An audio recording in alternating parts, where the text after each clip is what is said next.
Hello everyone, and welcome to another episode of One Shot. I'm your host, Justin Hayward. As always, remember to support your local game store and hit that like and subscribe button. For this specific episode of One Shot, I'll be the DM again, as always. Hopefully we can get some other DMs in shortly, but anyways, moving into the episode, we're doing a prison-themed episode where the adventurers have been caught up for doing some lesser known good things within their lives, or potentially accused of those things, and they are being sent off to a magical prison. Get ready for tonight's episode of One Shot.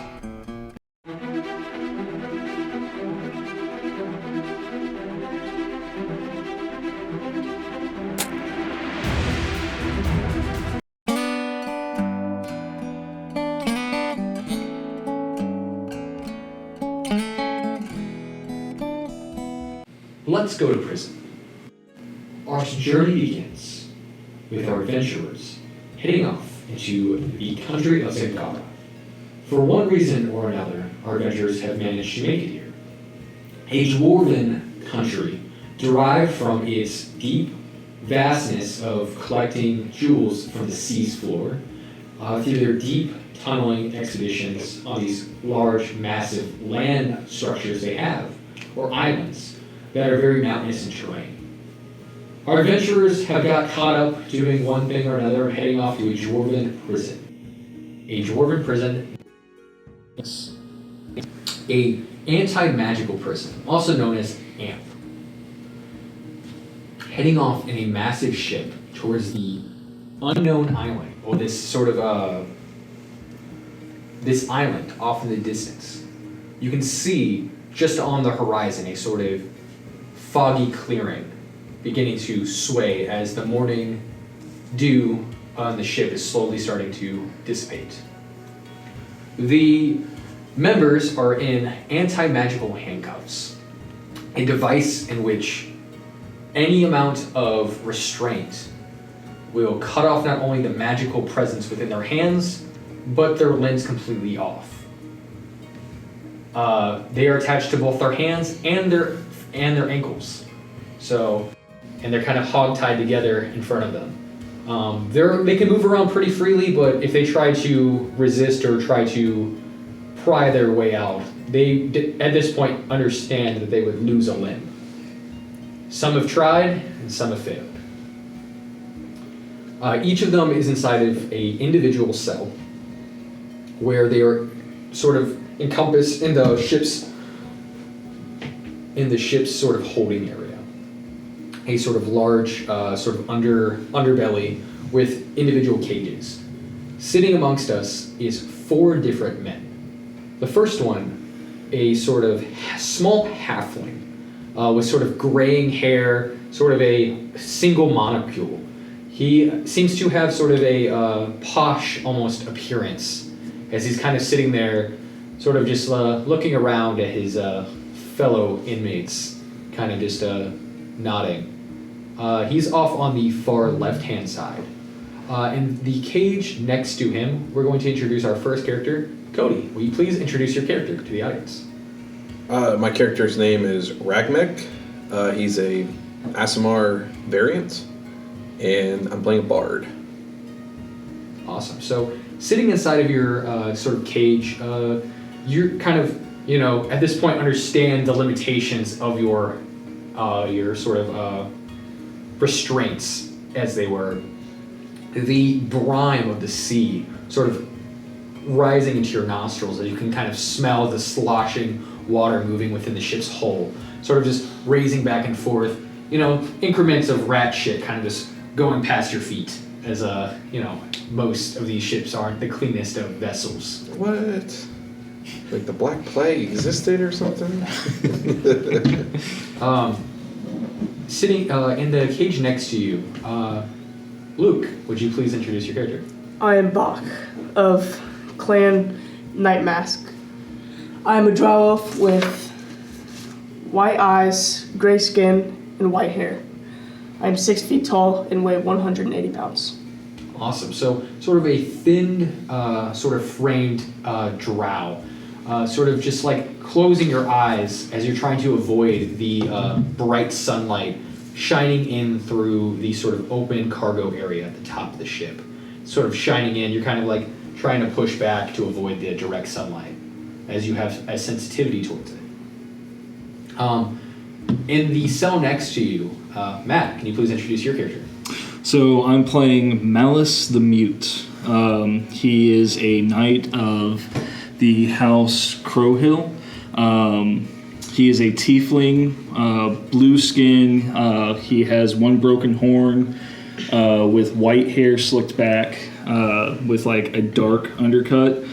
He is a Pact of the Fiend warlock with his patron is Zariel, the Archduchess of Avernus. Yeah, so you're just kind of sitting there. You're definitely questioning your life decisions as your sort of patron speaks into your brain. Remember, this is only temporary. When things get better, make your move. He sits there, just quiet, tapping his foot against the wood. As you guys are sitting there, the halfling kind of speaks up. Well, it seems we're all getting quite, comfortable here. My name is Cornelius. As you can imagine, I should not be here. His last name is Cardesius. He's a pretty well-known name for those of this region. He is a private detective, sort of the Sherlock Holmes of this sort of part of the world. I've been asked, as it were, to investigate this prison we're entering. Seems that some of the prisoners have gone missing, and I've been tasked to come here and, investigate the situation under the false pretense that I am a villain like yourselves. I know quite a bit about each of yours personal history. And what I can say is that I have a proposition for you, as it were.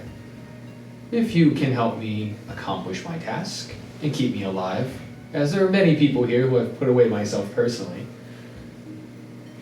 a full pardon from the King of Zangara himself will be awarded to each of you. And you'll be free to do what it is that you do. But you will be banished from this country and not be allowed to come back. But, freedom, as it were.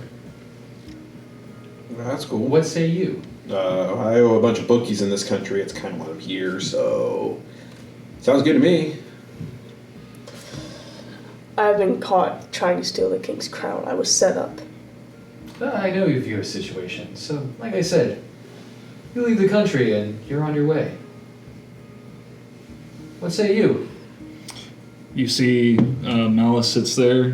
He kind of takes his cuffs up and he kind of like puts his pinky up, juts it up like that, and then to his lips.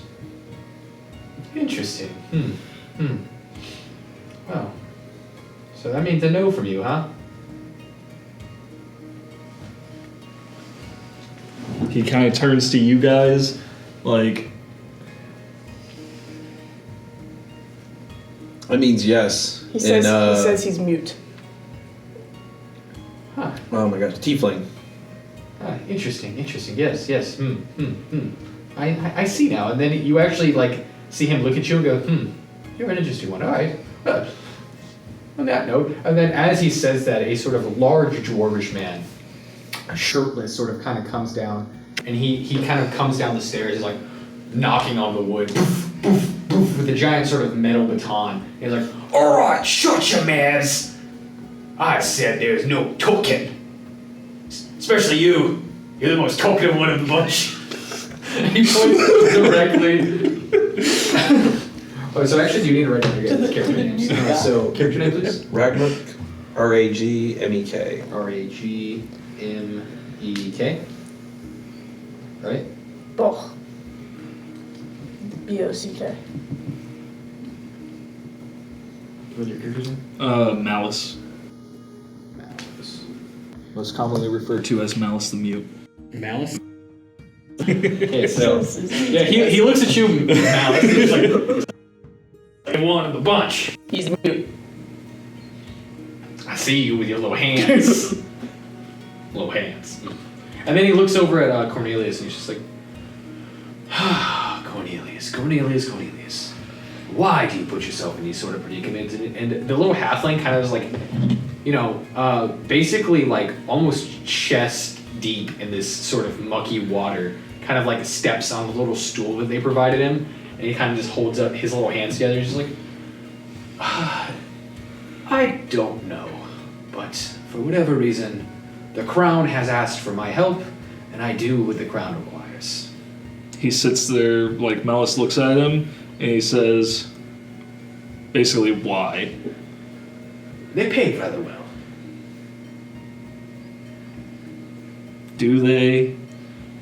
Well, you notice his attire. He's like way fancier dressed than the rest of you. He's of like upper nobility Gotcha. Dressing attire, so like he looks very, very fancy, like way out of place. And the dwarf kind of just looks at him and is like, good looking there. I don't know how this is gonna go for you. As the sort of ship, sort of you hear, land ho! As a sort of a voice over the loud speaker, sort of a large trumpet that they kind of like shoot out of the sound to the rest of the ship. Seems we're getting there. Well, good luck, fellas. As he sort of coasts on into the next location. You guys are kind of eventually taking your shackles connected to each other as you guys are brought into the prison. Now, when you're looking at this sort of the amp, Aromas, this sort of amp prison, the prison itself is an old mining shaft that they've converted into a giant prison. The outer shell has a remnants of a sort of magical shimmer that even those who lack magical capabilities can see. It's an anti-magical barrier that keeps all magic from passing through. Now, once you're inside, they don't care what happens. If you utilize magic or not, that's up to you. This is just to ensure that you don't escape. As you guys are kind of shuffled in, you guys are brought up through the main entrance, a sort of large, sort of cave-like structural system with a sort of stooping stairway that kind of drops down, spiraling around through a sort of a passageway. You guys can see sort of hot magma rocks. These sort of glooming sea stones are sort of lighting your way, almost as if like this is like Minecraft, and they're like lighting up your sort of pathway, you know, like with the sea stone. Yeah, cool. It's cool. It's fun. I like Minecraft. So, passing along this sort of structural system, you guys are wound down through this sort of narrow passageway until eventually it becomes like single person through. So it went from like being like 2 to 3 people can pass through to narrowing it down, basically to funnel out the amount of stuff that you guys can pass through. You see a couple guard stations posted along the way. Guards who suddenly were kind of slumped over, straighten up, get in position as the sort of head guard, the one who's kind of pulling you guys in. His name is Dugar Blackwater, a large sort of black-bearded dwarven man. He has sort of a balding hair and sort of like thinning on top almost, as he's sort of like dark bushy eyebrows and sort of just a sort of malicious looking intent face, as he's just like, well, alright fellas, we're gonna go ahead and head in through here. Once you guys get to the bottom, release your cuffs, head you guys off to A block. That's where you four will be situated. There's 2 blocks here within the prison system, A block and B block. Good luck, and if I never see you again, it's not too soon. As he sort of heads back up towards the top, and you guys are kind of brushed into the main area. Another guard kind of picks up where he left off, kind of like pushing you guys forward a little bit with his sort of spear. Just kind of poof, poof. Another one with his giant pickaxe, just kind of looking at you guys, mean mugging you, like, don't you start none. as you guys kind of shuffle through into A block. As you guys are maneuvering through, you can actually see like it's a pretty massive cave system. And in the center of this giant sort of structure is a giant pit. A large, massive pit, like a massive pit, probably the size of a football field in the center, separating the A block and B block. And there's also what seems to be a gallows stand. It seems like this is where they do their like final, people who got the death sentence essentially. Their death sentence is being dropped into this pit. As you guys pass through a large holding area, which seems to be solitary confinement, they call that the hellhole. Kind of dropped into a subterranean hell, like smaller pit-sized area. And you're sort of brushed through past that into A block. So you pass B block, passing a sort of large spiraling staircase that seems to go upward, which based off the signs, you can see it's basically the medical bay. And then you can kind of see off what they call the yard. And it's a giant open area that's covered again in sort of this rock. And the entire area looks to be smoothed down to where they keep any sort of rocks from being able to be picked up or utilized. As you guys are shifted into A block, the magical handcuffs on your hands, they kind of clamp down and are replaced by magical tattoos that are placed on your hands and wrists. When you're traveling outside of your cell block, these tattoos will then reform into the physical handcuffs. And as they dissipate, your adventuring gear that sort of disappeared, this sort of jumpsuit that you guys look like you were in, dissipates and you guys are inside your adventuring gear, and you guys are now currently inside of A block of AMP. So we have all our gear and stuff like that now? Yep. Okay.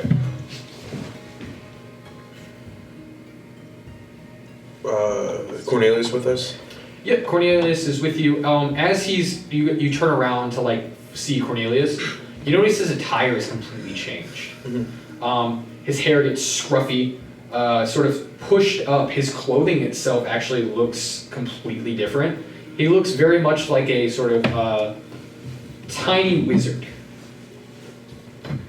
As he's just kind of like so he has a lot of white within his sort of graying hair. And it's to like almost like a Super Saiyan-esque sort of Okay.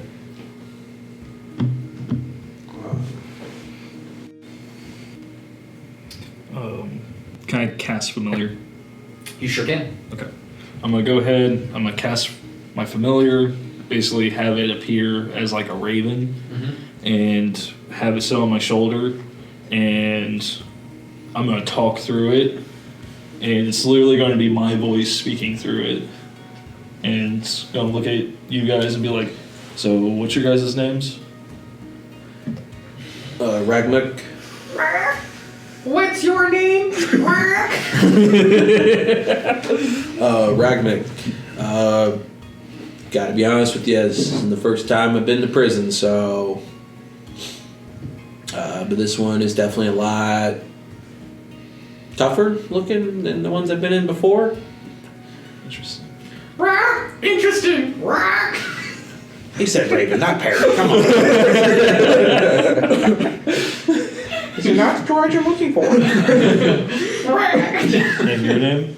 My name is Bock. This is the first time I've been caught. Bock. Bock. Bock. Bock. Well, my name's Malice. Pleasure to meet you. And my name is Thule. Thule? Thule. Didn't you just say that it was... And he kind of like pushed his fingers to his lips and just like shh. Well, Thule. So how do things work around here? Oh, that's an interesting thought process. But my understanding is, like every other prison, there's got to be a hierarchy. Probably determine who's in charge of what. That's what I'm saying. I want to find it. So with that note, each of you guys do a perception check. Character sheet. I have an 8.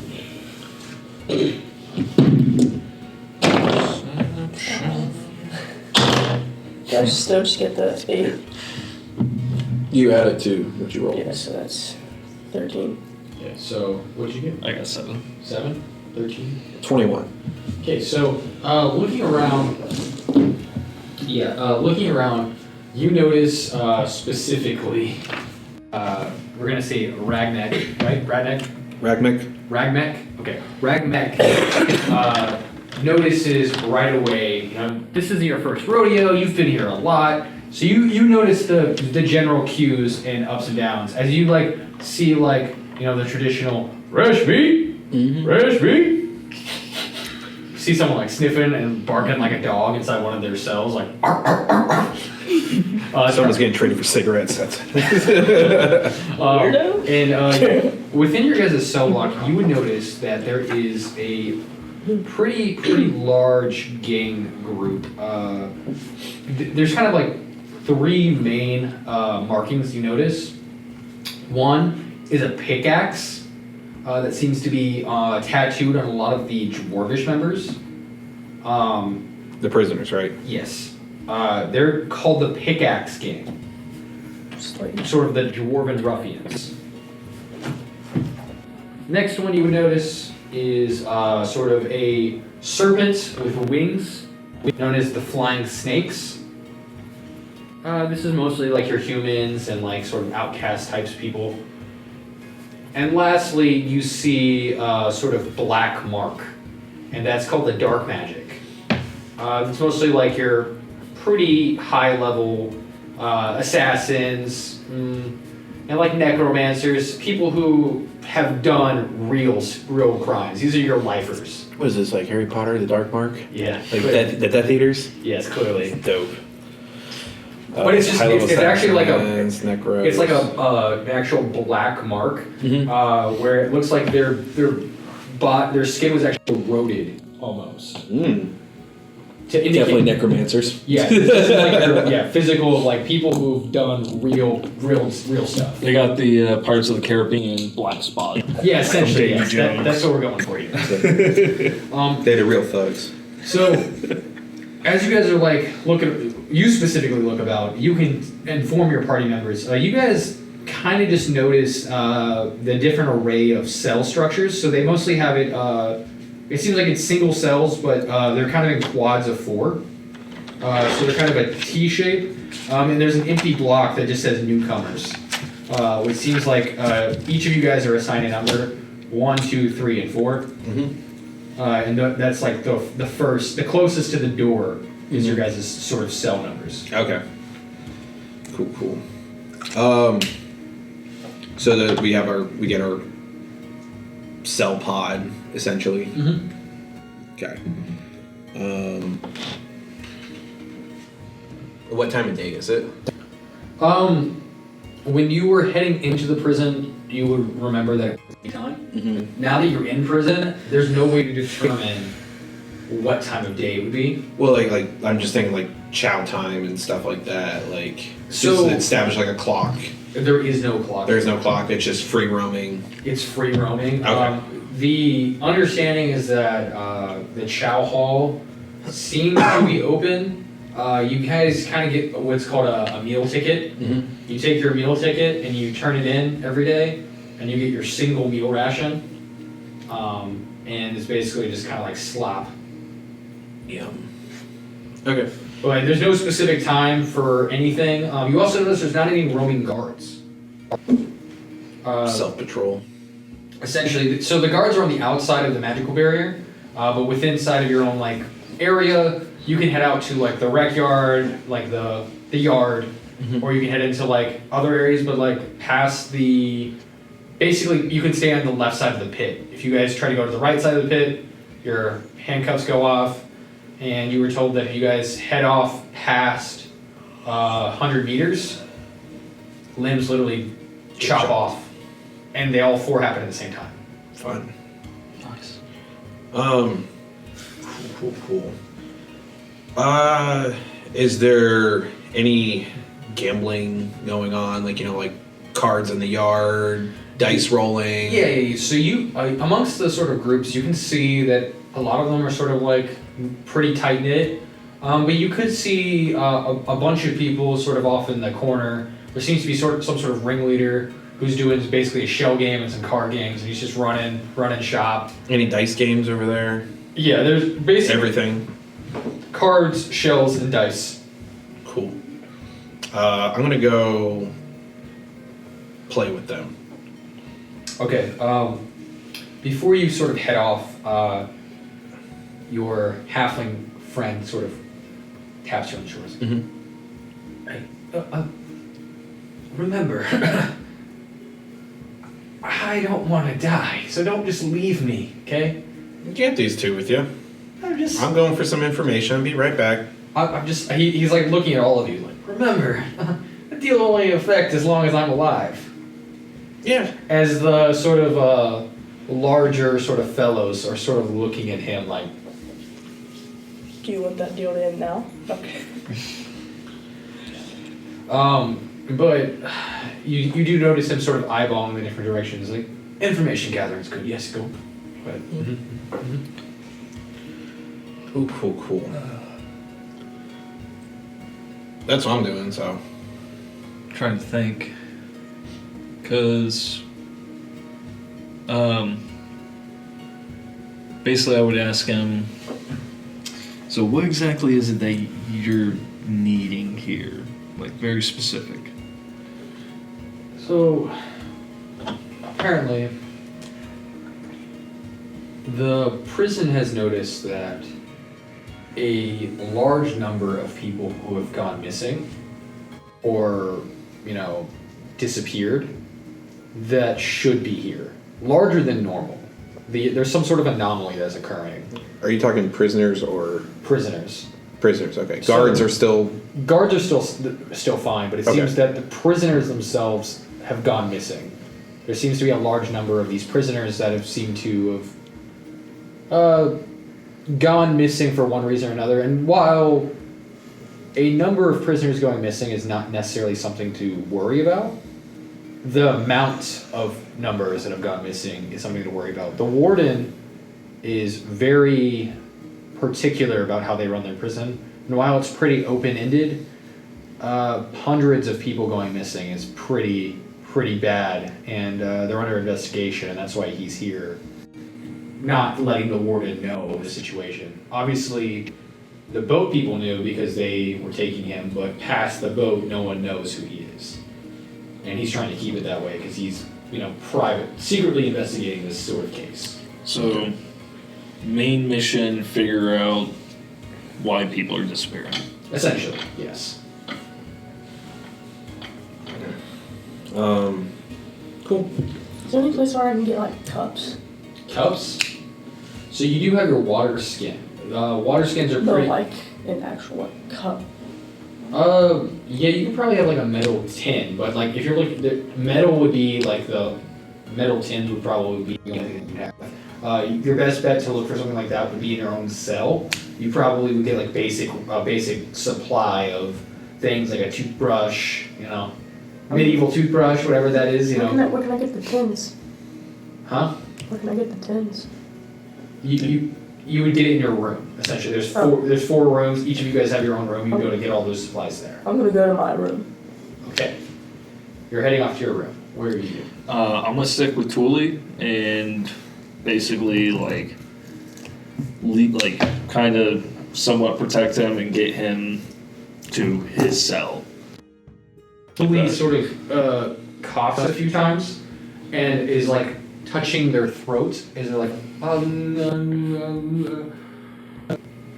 don't put the mordant to you. All right, we're gonna go with this accent, I guess. And he sort of changes his accent to portray the entire look that he's going for. Just don't let it slip up. I'm a professional knight. Okay. He sort of slides into his newly found accent as his newfound sort of character. You see, like, his disguise kits kind of, like, got him a set of monocles. Like, his monocle went to, like, full-on glasses as he's, like, prepared. You do notice some prisoners sort of eyeballing him and squinting, like, Sit there, have the crow just like D-eye at them and be like, "Rah! What are you looking at?" So yeah, we hear the, "Rah! What are you looking at, Polly?" Oh, the cracker. So anyways. Intimidation. Yeah. Let's go for it. They're gonna walk up. Oh, with advantage, you say it through the bird, it's funny. They're gonna walk While up. that roll is occurring, you're heading off towards this sort of gambling den. So how the blocks are set up is sort of a circular sort of structural system and sort of lines. And so in the center, it seems like everyone's kind of gathered around, playing cards, BSing. This is like your normal like rec time. You see sort of a large sort of a human man. He doesn't seem to have any sort of markings or any sort of association. Leader. He is in charge of all the games, and he sees you walk in and is like, "Oh, fresh blood. What can I do you for?" Oh, I dabble a bit of everything. I really like dice, though. "Oh, dice. That's." And he kind of points over, and you see like one of his friends kind of smirks at you, big teethy grin with a couple of gold teeth on him. He's like, "That there's Terry. He also likes the dice games." It's good with me. All right. Let's go. I'm gonna go over there, play with Terry for a little bit. Kind of get friendly with him. Sure. You do notice Terry has a sort of large snake tattoo on their arm with the flying wings. Back to what you were doing. I rolled a 26. So you notice a lot of people sort of look away, hearing a bird speak. They're kind of confused by that entire interaction. But you do notice like 3 greenish-skinned females sort of looking at you and not looking away. Perception check, get a little bit more information on these green-skinned females. Sure. That's a nat 1. Yeah, you don't notice much. You're kind of most bird interaction, how peaky that made you feel, but you do notice looking down that you see him kind of like. Look at Tulia. What's up? Well,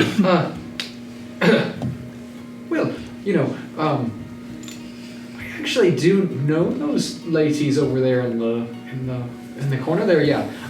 Sit there and look around like, who? The grease-skinned ladies. They're the Coven sisters. Kind of a nasty group. They're part. You would at this point you didn't see them. Yeah. They do all 3 have dark marks on them. And you can tell that they're hags just by looking at them. Oh man. They do still have most of the dark marked people still have their cuffs on. Unlike the rest of the normal population, which is why they're segregated.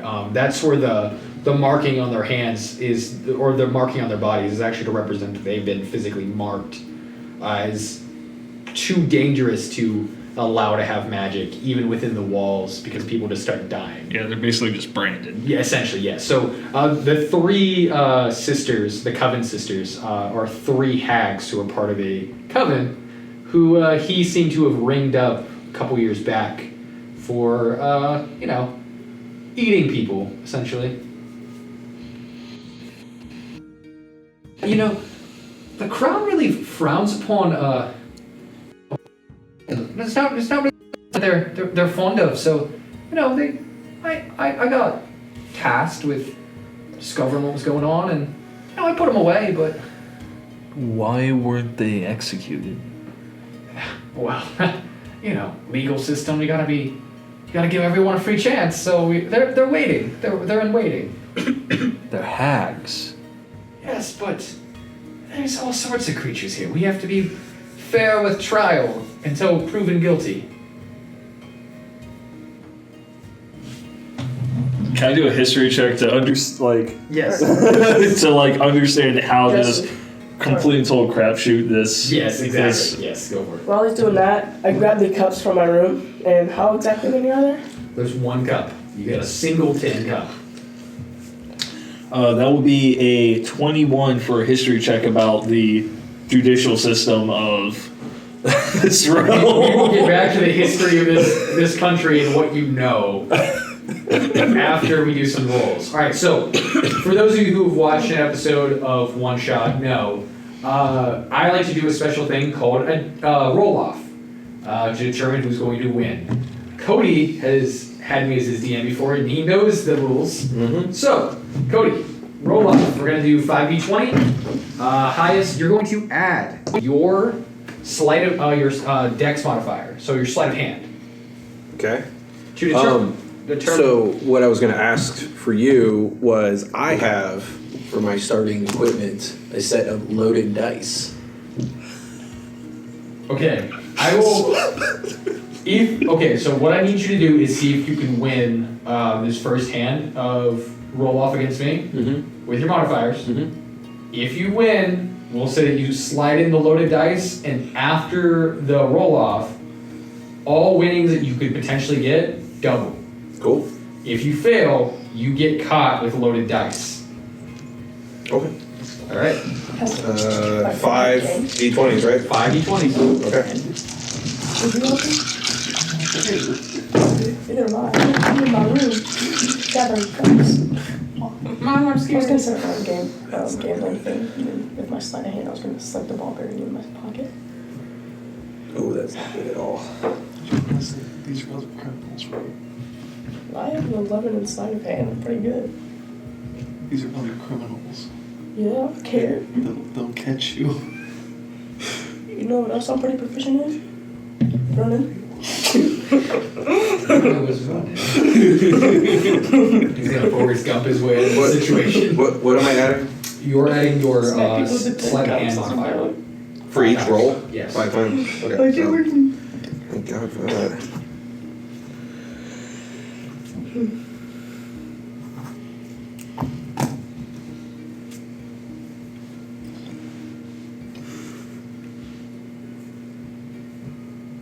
All right.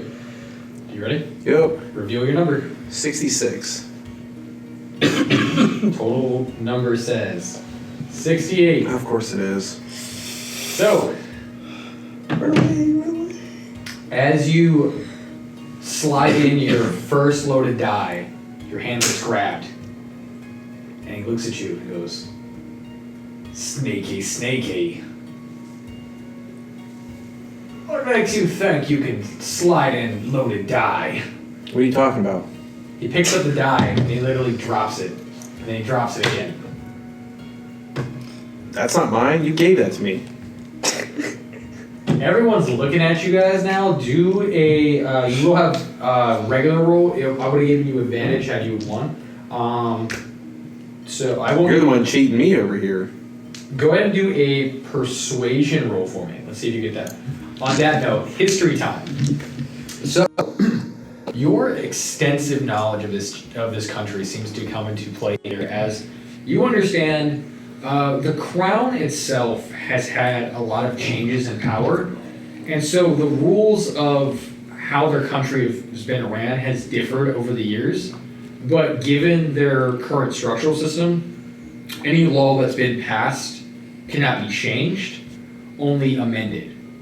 So at one time, all creatures, including magical creatures, regardless of their orientation, were given the same fate.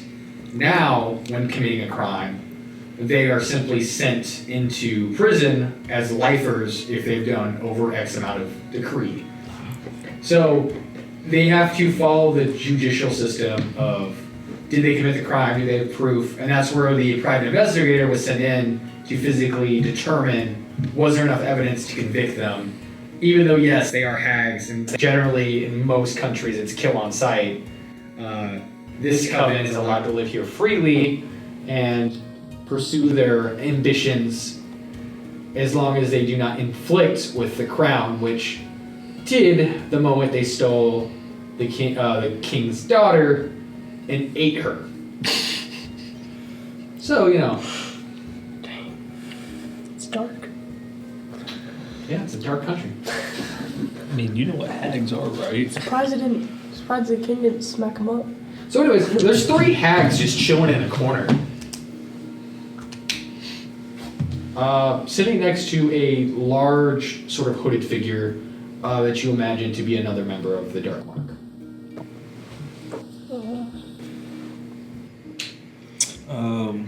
Would you recommend talking to them at all?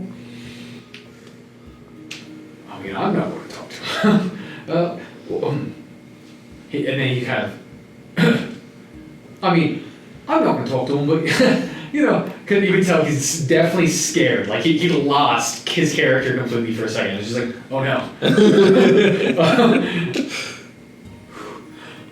I'm not going to talk to him, but if you want to talk to him, I'm sure you can probably figure it out. You know, the last time I kind of had and he kind of looks at his pant leg, and you see a large sort of portion of his calf, sort of looks like some bite marks in it, as a piece of his calf looks like it was chewed, you know, kind of off and healed with some sort of magical abilities, but basically almost lost his leg.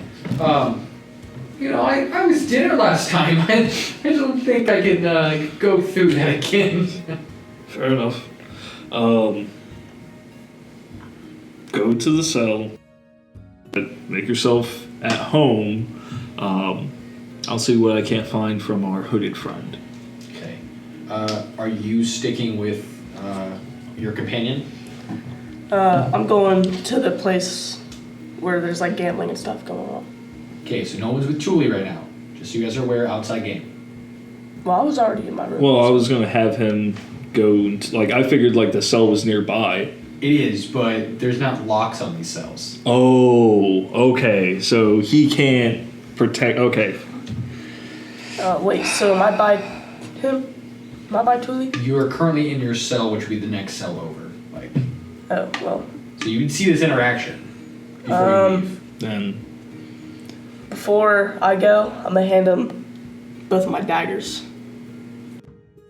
And protect himself or something. Takes them and goes, gee, thanks. So he puts them inside of his coat pockets, and he's just shaking his head as you head off towards the gambling area. After I walk by and I kind of see the actual cell and it's just open, I'm gonna look over and be like, okay, I'm gonna stick with Thule for right now. Wait, give me my dad. Put my daggers back. Okay. Sure. So anyways, heading back over to gambling hall. What'd you roll? That's a nat 20, so 29. So currently everyone thinks that this dude is a snake, literally and figuratively. Literally, and He has a snake tattoo. Teddy's a liar. Someone comes out of the woodworks. He stole 20 gold pieces from me last week. Don't let him fool you. And Teddy's like, I paid it back. Yeah, and now he's trying to give me loaded die to gamble with. So, what are we working with here? I understand we're all in prison. The ringmaster comes up and says, Teddy, I hate to be the one to do this to you. You're out for the week. Teddy kind of looks at him and goes, oh he man. kind of gets up, and as he gets up, you notice he is like a sort of ogre. Mm-hmm. Kind of gets up and he goes, takes a deep breath, and he looks at the ringleader very upset and goes, okay, I understand. And he kind of shimmies over to his area. Physical strength. Mm-hmm. For whatever reason doesn't, which showcases the ringleader's probably abilities to you very quickly. The ringleader seems to be impressed by you and goes, hi, new guy. Huh. I like your Motsy. And he kind of whispers in your ear, I know it's you who did it, but the fact that you got away with it's funny. Well, it ain't my first time going to prison, so I kind of know how this stuff works. All right. I'm just kind of trying to figure out what's all here. You know, like, how does everything... Because every prison works the same, but it's different. You know, like, who's the HBIC? Like... Oh. He points at sort of the dark mark groups, and he goes, it's that big hooded fellow over there. He's clearly the scariest one here. He goes, his name is Leonard, and it's Leonard the Ripper. He was known for murdering entire towns, basically like a first-class assassin who also served as a necromancer. So then he murdered your entire family, brought them back, and then murdered your neighbor's family too. Nice. So. Oh, he's Pretty gone. dope. So he'd bring them back and then kill them, and then have them kill other people. So. Wait, you said he's an assassin? Is an assassin. I wonder what guild he's from. If he is from a guild. You wouldn't know this information yet, currently, though. Only his I know, I character. kind of want to. I know, I'm saying I kind of want to. You are currently walking up, so you do walk up into the area, and you would see him having a conversation with the ringleader. Cool. So, essentially, those dark marks, they're like the toughest clan in the prison. Yeah. 'Cause I saw pickaxes and I saw like snakes with wings. Yeah, the pickaxe is a bunch of local Weaklings? local bandits and dwarvish people who have a sort of militia group.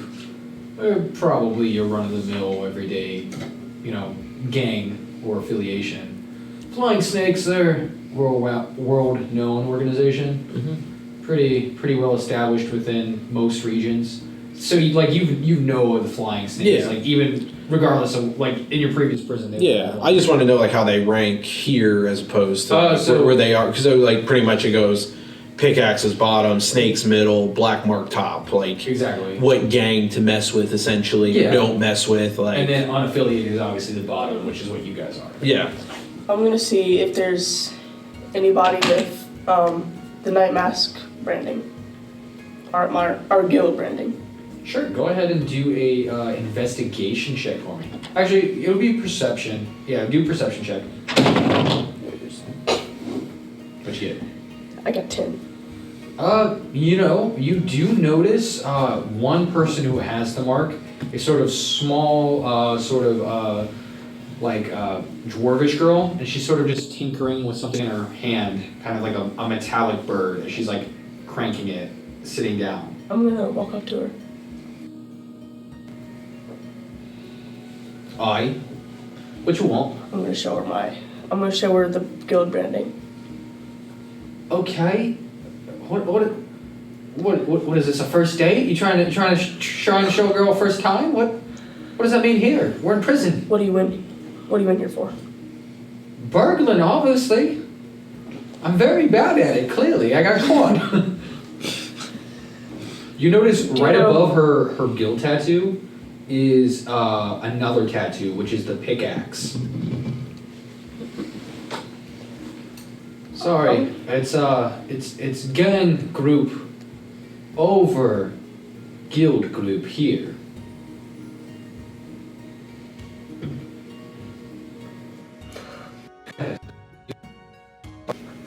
I'm a young dwarvish girl. I can't be out here alone.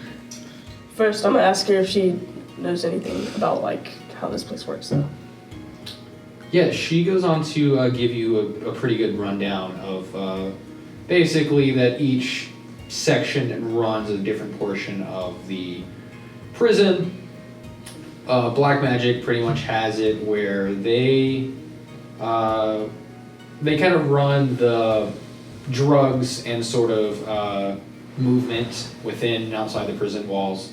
Even though it's an anti-magical barrier, a lot of them, and even with their handcuffs on, a lot of them can still perform low-level magic spells, like cantrip level spells here within prison.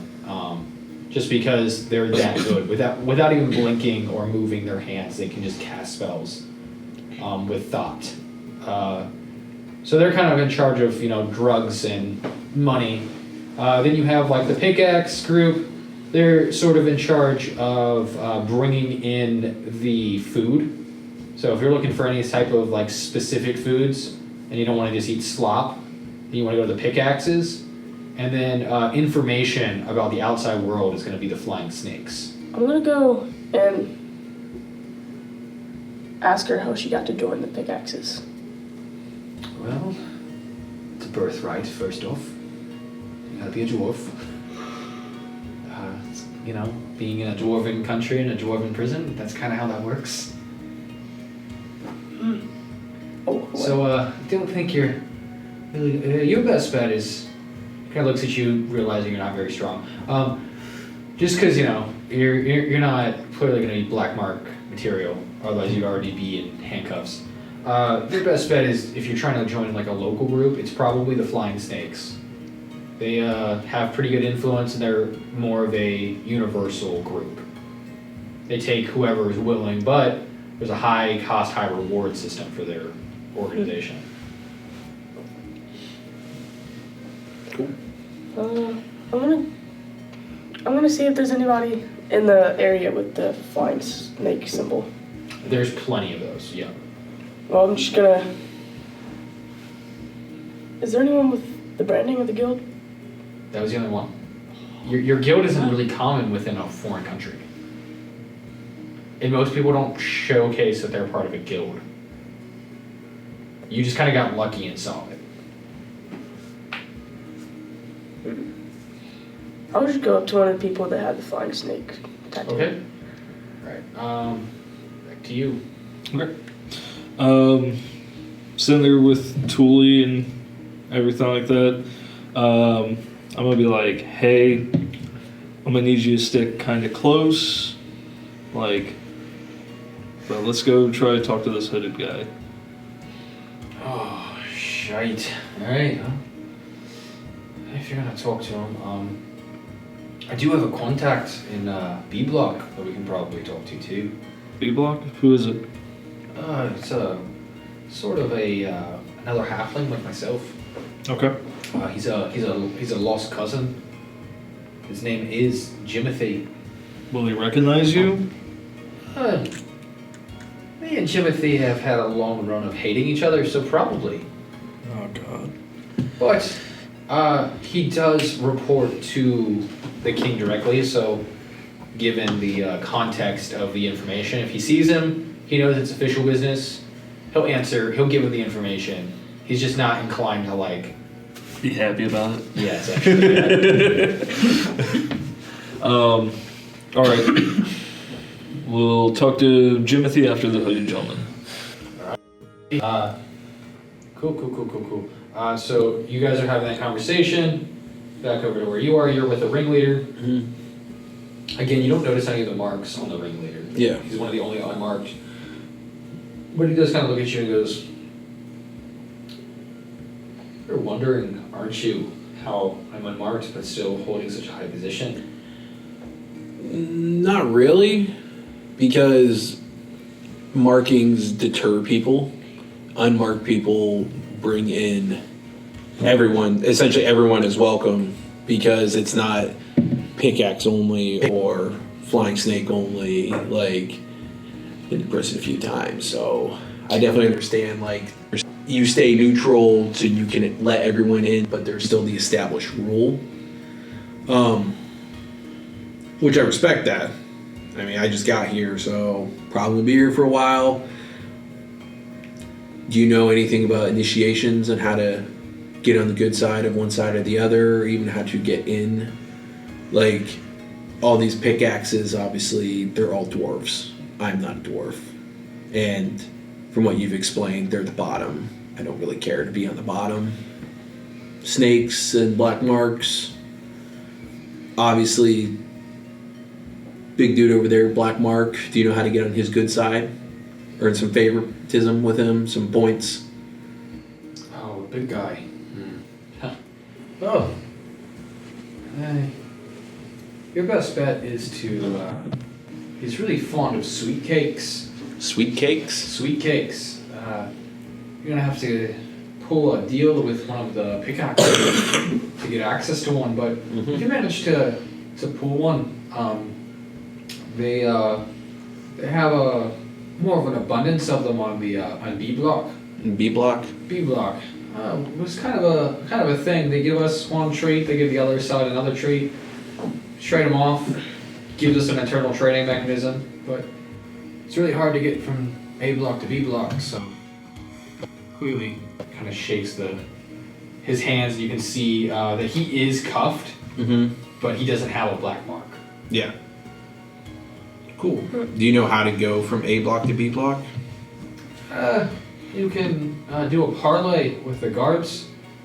They're more inclined to get you there, but getting yourself back is a different parlay. They like money, so bribes work pretty well. The only other option I'm leaving is getting hurt when they take you up to the medical bay. I wouldn't recommend it. It's kind of a harder situation up there. Once you're up there, you're kind of on actual guard time. So, Okay. you watched.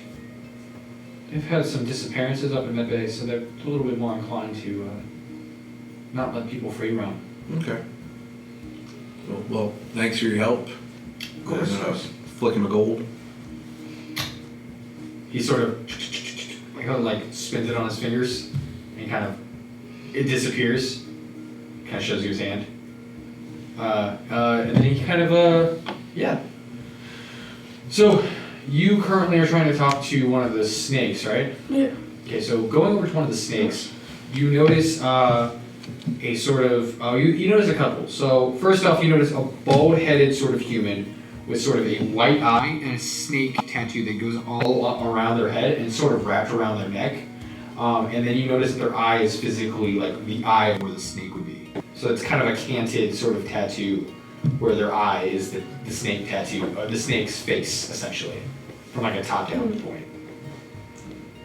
You also notice sort of a giant bugbear, sort of just chilling, sort of just like wrapped up with the sort of a large sort of wrapping around their arm. And then you also would notice, again, the dwarven girl that you've already sort of talked to. Those are the ones who are currently showing signs that are visible to you. Most people are wearing garments or things to cover up their tattoos, especially here at neutral territory. This is sort of the neutral zone within the prison. There's sort of a law in place where no one causes problems or issues here. All violence or gang-related associations are, associated outside of this area in order to keep some sort of peace. In the courtyard, yeah. Alright, I'm gonna walk over to the bugbear. Alright, so the bugbear sort of snorts. So you have a snake tattoo. Is there any way that maybe I could join the gang? What languages do you speak? I speak Elf, Common, and Draconic. Okay, so this bugbear speaks at you and you do not understand what they're saying. They go.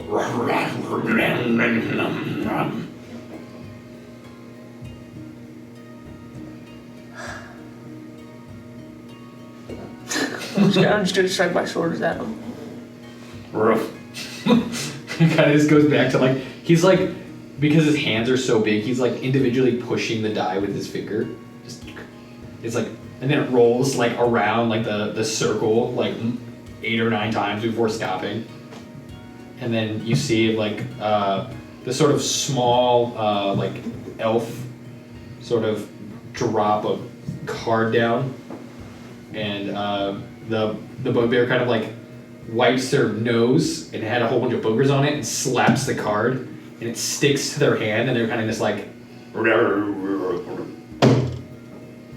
kind of slide the cards forward, and they take their money. They pick up the card and just like, with like mage hand essentially, and like pick it up and kind of like disgustingly face sort of place it down. impressed that you take that clean. Like, All the right. dealer is clearly not happy about this arrangement. I'm gonna go over to the guy rolling dice, if there is any. So yeah, there's a couple of people rolling dice. So there's a couple different card games. This is like a hybrid game where it's dice rolling, and if you roll a dice, it's either evens or odds, and then you have to draw cards, and then it's like blackjack. So it's like intermix, and you have to win both portions of the game in order to win. There's like craps, basically. There's Texas Hold'em, essentially. And then there's like other different games and assortments. There's actually people playing chess in like a corner, like two old, old dudes, like slick back, silver haired, sort of dwarves, sort of just playing chess in the corner. And they're like playing speed chess. They're not playing slow chess. They're like, you can just see them both sort of just like, moving back and forth. Yeah, I'm gonna just go over to regular like dice gambler. Okay. Yeah. So moving over to the dice gambler, you notice that they're having a game. They're kind of pretty intent on playing their game. They're not really looking to interact with anyone right now.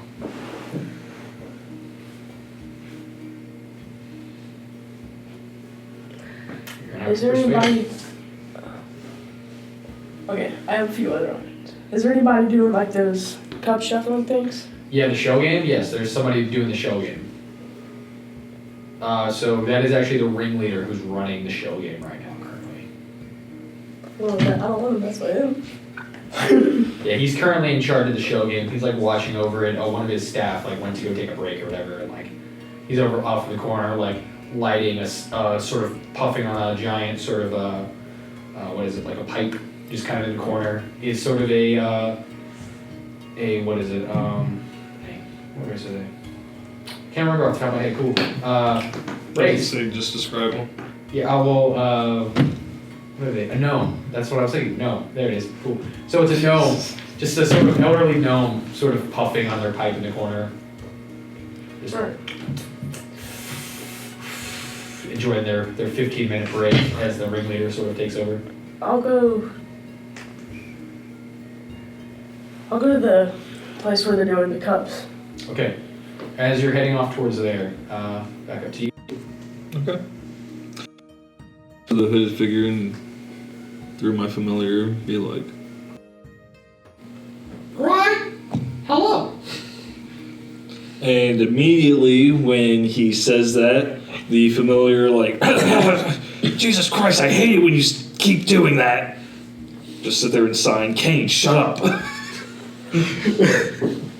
What? So, anyways, My familiar's an imp. yeah.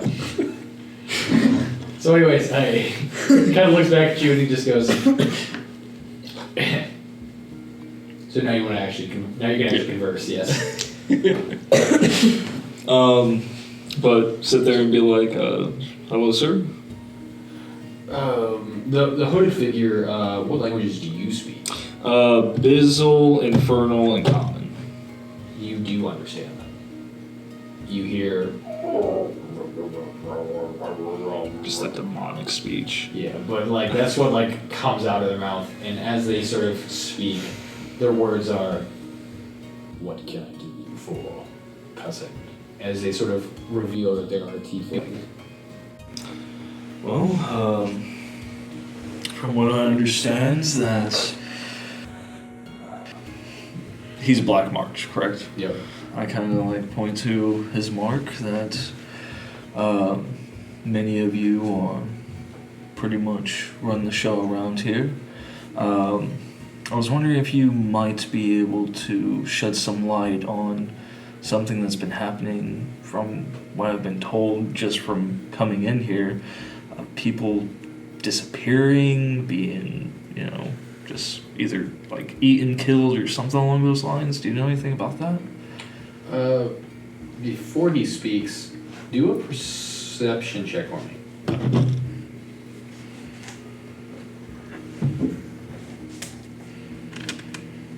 Perception.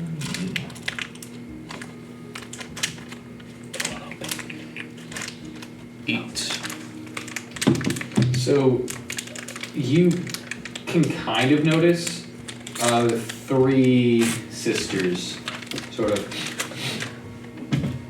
Oh. Yes, it smells like him, doesn't it? I agree. It's you, isn't it, Cornelius? As they kind of look towards your small friend next to you. That's him for sure. We gotta eat him. Come on, right here. Look at them and be like, who's Cornelius? Cornelius is like ducking behind you, like even making himself even smaller than he is. His name's Thule. Yes, my name.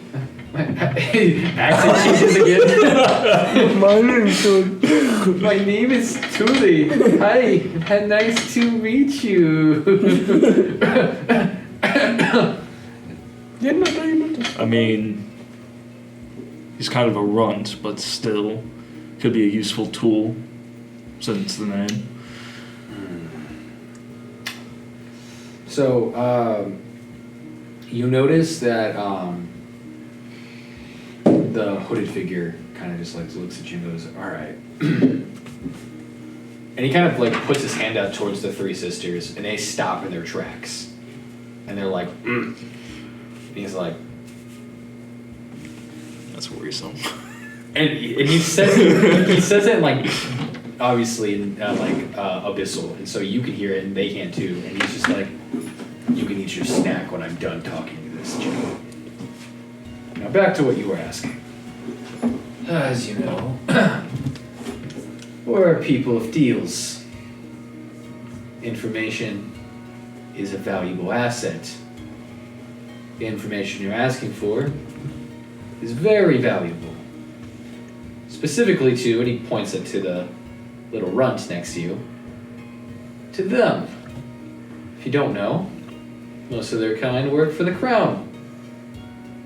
They're personal assistants or investigators are really good at that here. That's why they put on some facade, right? Cornelius. And the only word that you hear in common is Cornelius. He looks at him, it's just, you got me. Alright, fine, fuck it. So, fun fact, Cornelius says this, I may or may not have arrested this person too. How are you arresting? And I literally gesture to all of him. I do the investigation. I am not the person who physically does the arresting.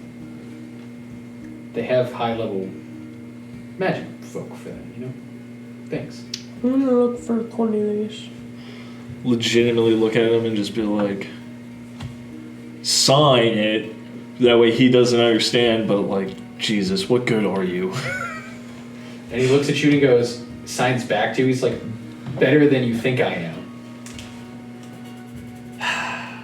But anyways, so... The fact that he knows how to sign, I'm like, God damn it. And he knew what you were saying earlier, he just portrayed not to. He knows TSL. Can't trust Tiefling him. sign language. He does know Tiefling sign language. It is a thing that they teach at the school of where he's from. Anyways. Okay. Cool. So anyways, tiefling to tiefling conversation. What kind of deal are you offering me? Depends on what you're asking for. Your little friend probably told you I like cakes. Alright. What kind of cakes? Sweet cakes. Sweet cakes. The kind you get in V-Block. Any particular flavor you like? Blood flavored. I think I can manage that. Basically, like, so the sweet cakes aren't actually, not all of them are sweet cakes. These are like meat pies. Yeah. So some of them are filled with berries, some of them are filled with people, you know. Yeah. Yeah. The standard variety pack. You know. But so that's like high end, and the only way to get that is so literally one of the cooks who's assigned to it generally grinds up one of the dead bodies before they completely decompose and makes a human pie or humanoid pie. Yeah. Anyways, so that's what they want. Okay. Give me one of those. We'll call it good. Sit there, hold out my hand, just shake it. Oh, are you sure you want to do this? Pie for the information. Sure. Shakes hands. As you do, a sort of magical bond wraps around your hands. A sort of dark, circular, sort of red, metallic, demonic wording wraps around as the tiefling deal has now been made. Yep.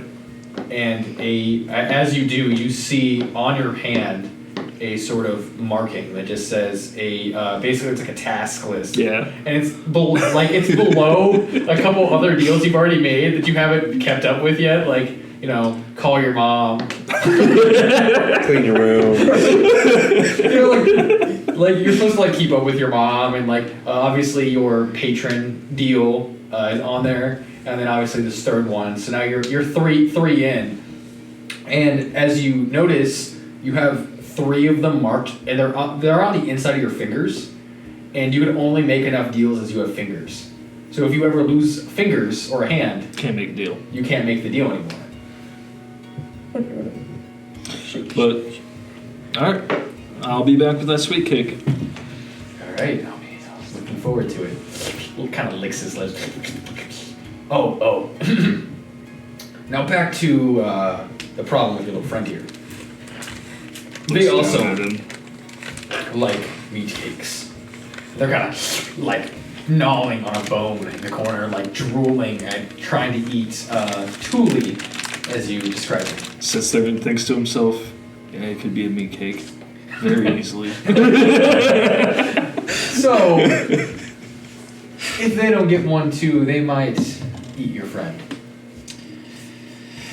Raw. Worse. Alright, I'll see what I can.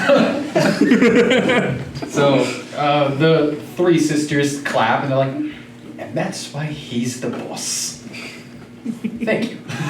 What's your name, by the way? You already received his name. Did I? Oh, I did. I think he did.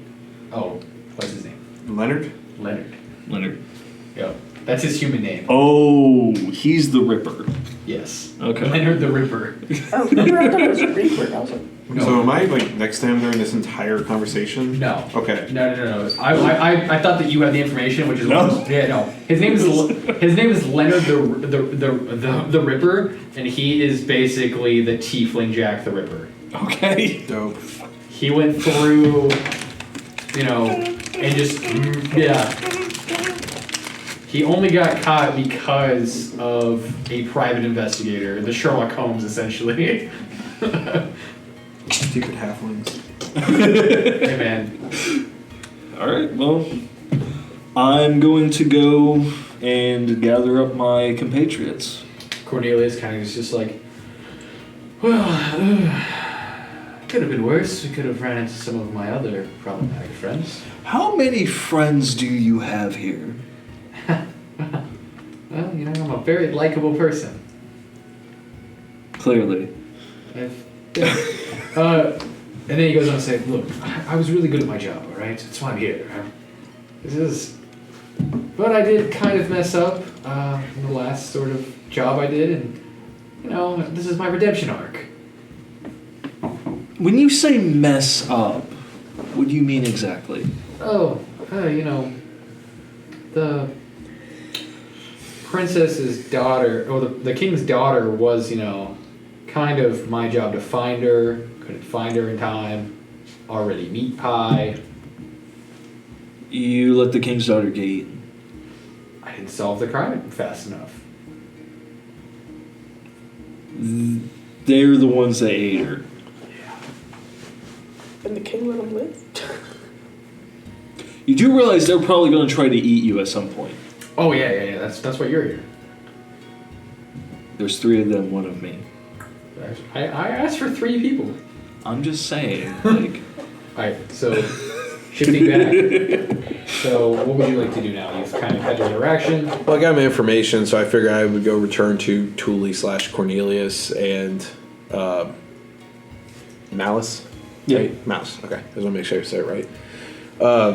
Just go return to where they were, or like look for them in general. It's not a very big yard, I'm assuming, so I could easily find them. You easily find them, yeah. I have a high passive, so Yeah. okay. So return to them. I'm going to relay the information about the Ripper Linking Suites. I believe I just had a conversation with that man. Very cool, because I'm going to just retell you with me and my interaction with, the ringleader over there. And Okay. so essentially we have to, he said that to get over to B block, easiest way is to, make a deal with the guards. But it's hard to get back. What's the deal with everyone wanting deals? Well, it's prison. I mean, essentially it's the rule of 5. If I loan you a gold coin, you need to repay it 5-fold. So that means you would owe me 5 gold. Just how prison works. I'm assuming this is your first time. I'm used to deals. Pretty good with at least that part. Yeah. However, 5 for 1 gold, you're getting swindled. But this is prison, and that's how it works. He's not wrong. Like the facade being kind of up. He's not wrong. And that's why it's important to not only honor your deals, because that's how you get stabbed in your sleep.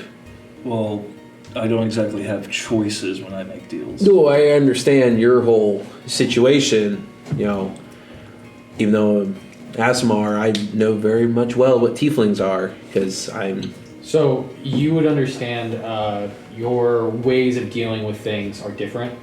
His are in deals, yours are in contracts. Yes. So word is bond. First. Letter is bond. So I definitely understand deals/contracts. It's all very similar. Because words can be misconstrued, but contracts are Under ironclad. the law. Mm-hmm. But that's just how things are worked in prison. Nothing is free, essentially. Yeah. So the only thing that's free is if you steal it and you get away with it. Yeah. Which obviously we're not very good at getting away with stuff because we're here, but that's just the way it goes. So let's go find the Bock and find our way over to B block. Yeah. And then we'll go from there. yeah. Because I don't want to be in the bad graces of the top dogs around here. I mean, yeah. To be fair, I'm trying to get what I came here for, get out. That's fair. 1 second, guys. Alright, everyone. So, apologize. We just noticed that we had a technical glitch with one of the cameras going on with the streaming platform that we're utilizing. So, we got it fixed. Luckily, the audio is good to go, so you guys were able to hear the interaction, but you weren't able to see the cast members visually. So, unfortunately, there was that portion. But moving forward, we're just going to keep monitoring it, and hopefully there's no more technical issues. Alright. So, leaving off, you guys had just had a conversation with Leonard, and no noises, please. It's the, I have to draw the line there, because it's going to mess up our audio. Alright. So, anyways, so leaving off where we were, they just left the conversation with Leonard and the 3 Coven sisters as they sort of head off back towards the center where they were meeting up with Cody's character. And you see Ragnnek sort of interlock with you guys were beginning to have a conversation. And then you were still currently interacting with members at the sort of gambling establishment. Cool. So what was it? Figured out that. So everything that we just with the audio, we're all good on that, or Just go ahead and rehab the conversation. Just okay. make it Okay, simple. that's what I was confused. I'm like, Yeah. So just where rehab. did I go? Okay, What's your character's name? Ragnnek. So, Ragnnek? Mm-hmm. Okay. So, as you start heading your way back, wavy down, Yay. So, talking to the guy, the ringleader over there, he was telling me that, top dude, his name's Leonard the Ripper. Apparently he likes sweets, like sweet cakes. Just talk to him. Oh, cool. They said we can only really get those at B block because the pickaxes, they're the ones that you want food, you talk to them, but they we get one thing, they get another. So I figured we'd just find our way over there. They said guards are easily bribed, or not easily bribed, but Can be bribed. can be bribed. Money carries weight. I have an idea on how to get over there, but they said getting back can be the real tricky part. So, see what we can do. Well, Cornelius kind of peeks up. I might have a strategy that we could utilize to get back if we need. I've had a little, inside trader's trip, if it were, but let's focus on you guys getting me over there first, and I might be able to get us back. Okay. Let's go find what was his name? Bock? Is that what it was? Bock. Bock. Let's go grab him. We'll come up with a plan, and we'll try to make our way over there, get this stuff done with. sounds easy enough. Cool. So we're gonna go look for him. Yeah, so you guys easily find him, clearly being the only drow sort of sitting inside of this groups of people. You clearly stand out. A lot of people kind of looking at you and clearly being a very different person than the rest of the people here. Drow have a very particular reputation, as it were, amongst the surface dwellers. And so a lot of people have actively avoided conversing with you. The only person who was really nice enough to converse with you was a member of your own guild hall, and obviously you had a bugbear interaction where they kind of weren't necessarily as friendly with you as you would have liked. You could see your party members. I'm gonna walk up to him. We need to get going. Cool, let's go. Where are we going? We're going to be going to B block. Alright, let's go. Okay. Easy convince. Easy button. So when we were transferred here, they just we got off essentially the boat and they said just take us to A block. Was there transfer papers or anything like that? So your understanding is that there is, but it's all stored within the sort of front clerical desk. When you guys walk through, the standard papers determine, hey, you're all going to A block, and then they kind of shimmy you away.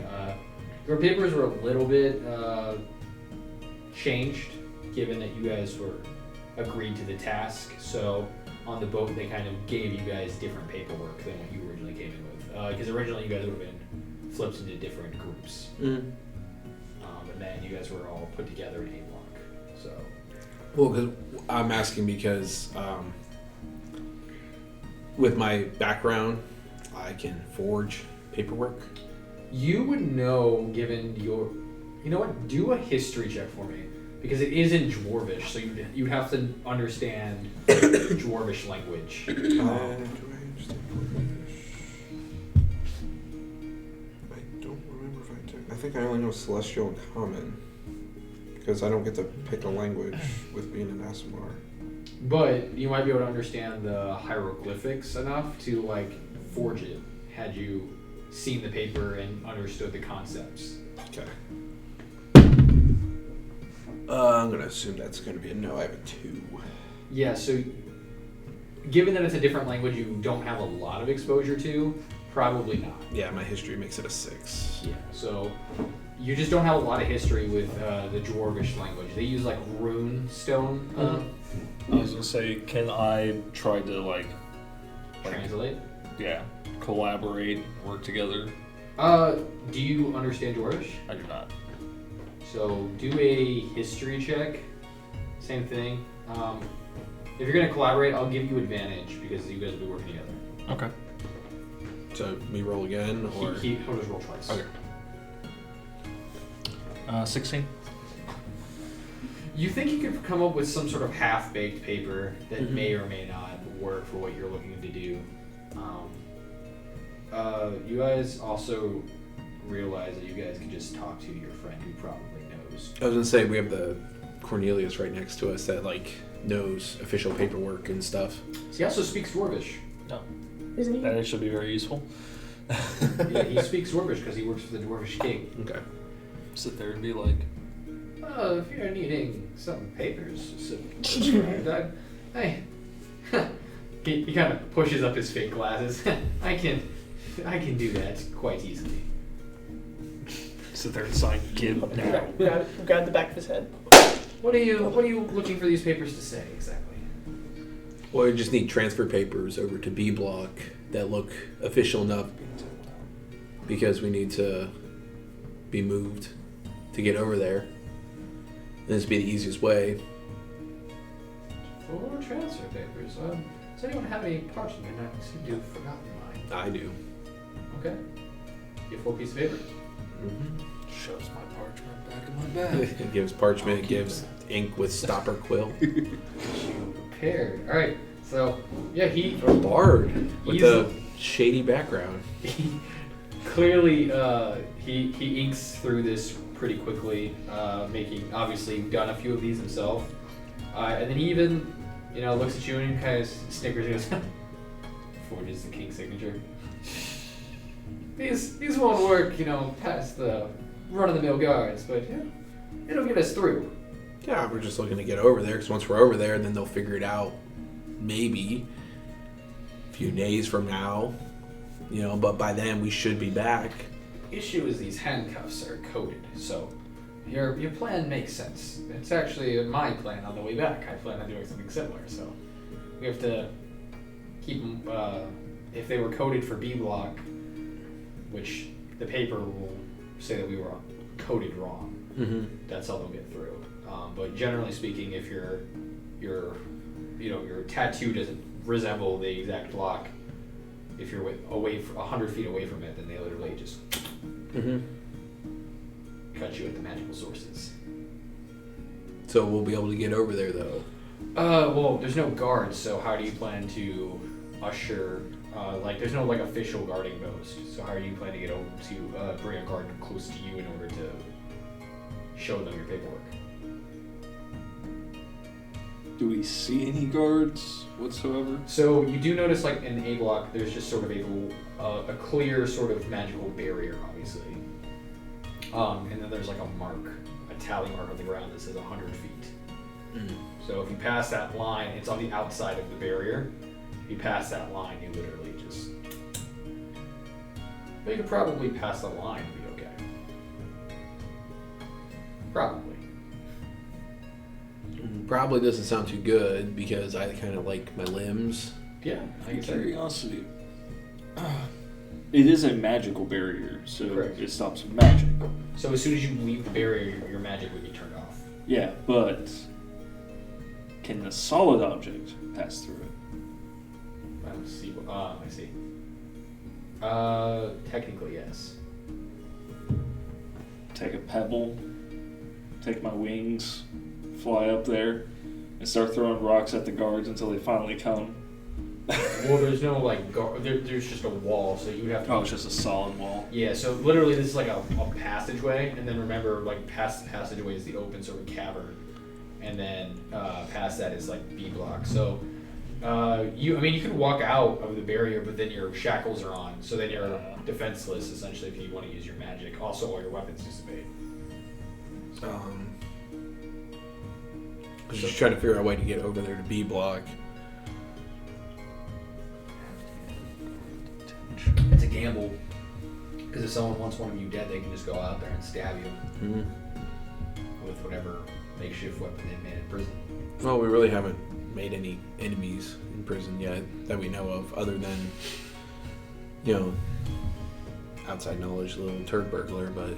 Wait a minute. So, what if I was to throw a dagger out there? Your dagger would go through, but given that it's a weapon, it bounce on the metal barrier and drop. Because weapons don't bypass the magic. That's why the rocks would work, because they're not weapons. I'm gonna throw a big rock outside of her. Just a real big one. I'm just gonna use it as a weapon. You have a big rock inside of your supplies? So I have caltrops. Technically weapons. So can I see like far enough up the chasm while I can still cast spells and stuff like that to like see up towards like that big winding stairs? Do a perception check. You probably want to see the stairway. Okay. You might be able to see towards like the cavern to see if you can see any guards that may or may not be passing. Okay. That's a 17 plus I believe 2. Yeah, plus 2. So that'll be a 19. A 19. Yeah, you can see pretty well. Kind of pushing yourself close to the magical barrier. Basically, your face is on it. You're like perceiving down. Do you have dark vision? Yes, I do. So, with your dark vision, you are able to see two guards, kind of like two dwarvish guards, kind of like moving in closer. They're like moving up towards you guys. It looks like there's some sort of shift change going on. Sit there and just have the bird like holler. What are y'all doing? What do you want? What do you want the bird to say? Pretty much. Hey, we're in like. What would be a convincing lie here? I mean, be honest with them. We're in the wrong block. You guys put us in the wrong block. We're supposed to be in B block. You better get us over there before the inspectors started reporting about it to the higher ups. With that in mind, given that that's the context of what you're saying, I will let you roll a deception check with advantage, because that's pretty believable with common sense. Plus, they're scared of their boss and they might get fired. Exactly. Well, with the inspections going on currently and stuff like that. Yeah. They are aware that inspections are occurring. They don't know when or who's conducting them, only that they will occur. Rolls a nat 1 on each of them. Boom. You said with advantage? Yeah. Yeah, I'm gonna take that 23. So the two guards, who clearly were kind of just like moseying by, like, what? Oh, they kind of look at each other like, did we do that? And they kind of like run over. They like run over and they're like,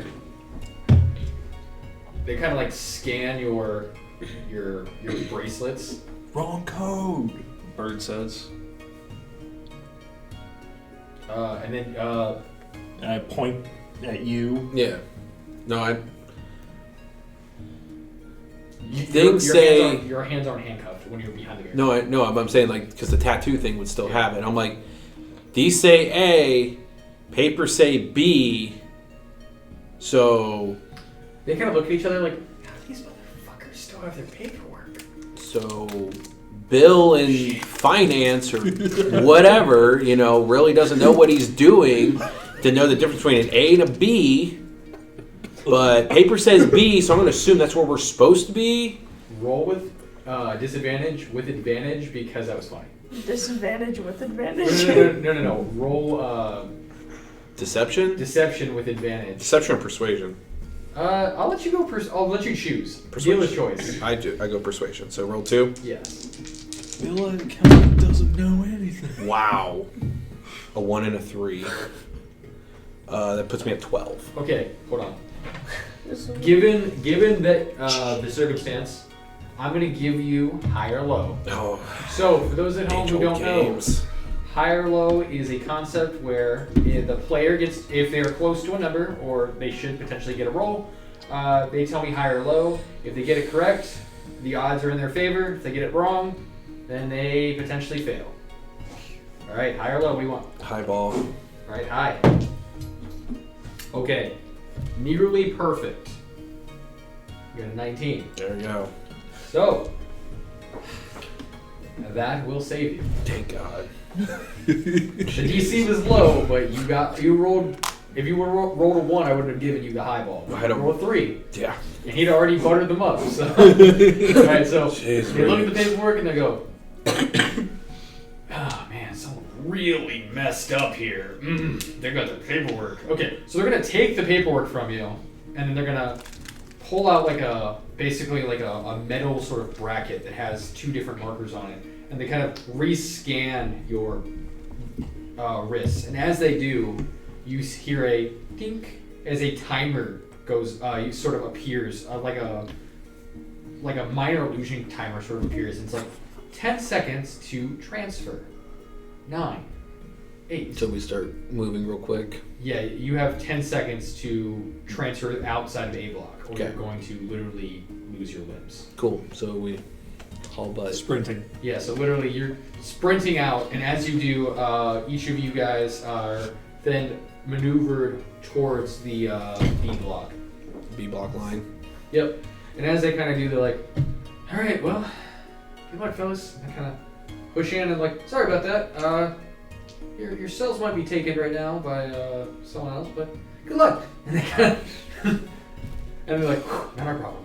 They kind of walk off. Jeez Louise. Okay. And they took the papers and they're gonna go try to figure it out with Bill and finance. Bill. Damn, Bill. Who knew all these simple names for dwarven people? It's not Drogar or like, Ragnar or any of the other cool names I could use. No. These are basic people names. Look at that, guys. Real D&D here. Bill, you messed it up. Gosh dang it, Bill! How could you? Alright, so getting into D block, you notice a very, very similar exterior look of this place.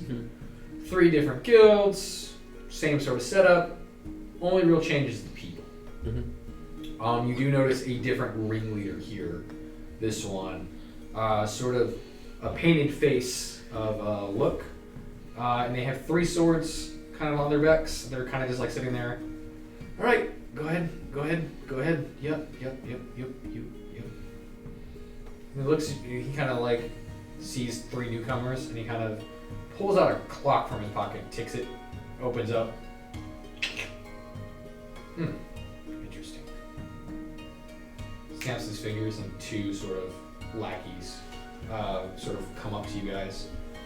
Sort of a half-elf and sort of a humanoid. Can I help you? Impure. Sit there, talk through the bird, basically. Seems like we were in the wrong block, just new arrivals. I'm actually trying to look for some sweet cakes. I heard they're pretty good over here.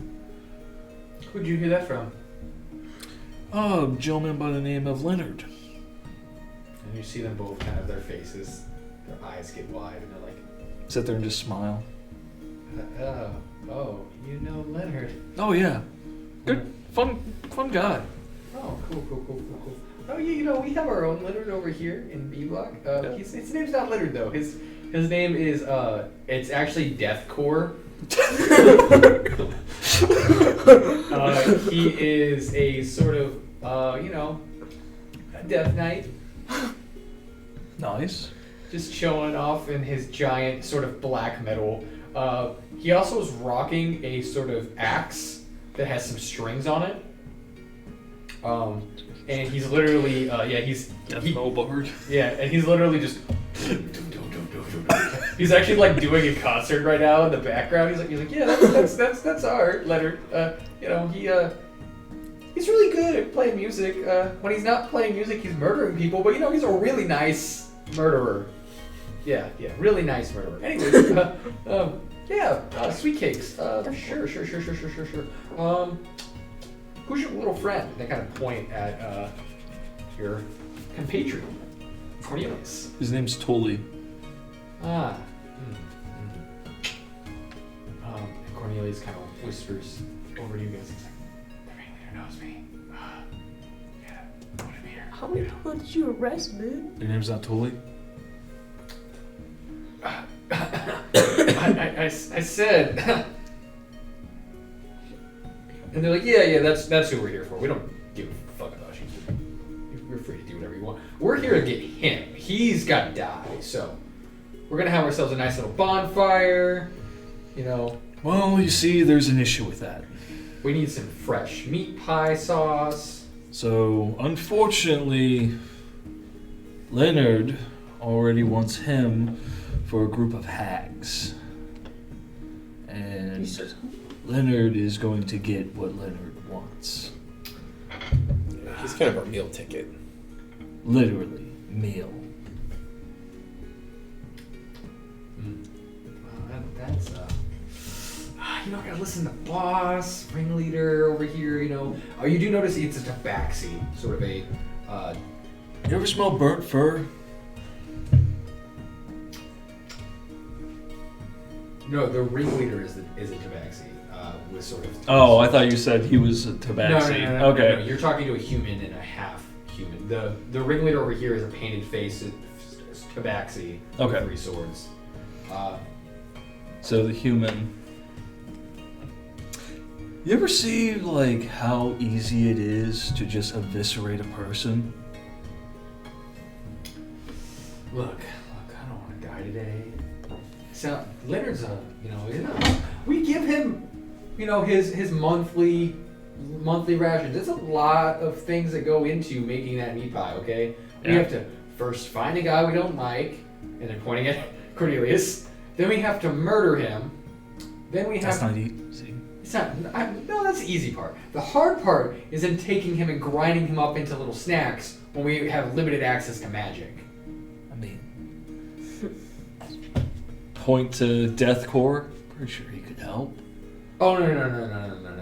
He doesn't do any of the fine finagling of murder. No. He's more of just like slaughter your entire village with like a couple big whacks. Yeah. And then lull you to sleep with his deathcore. I mean,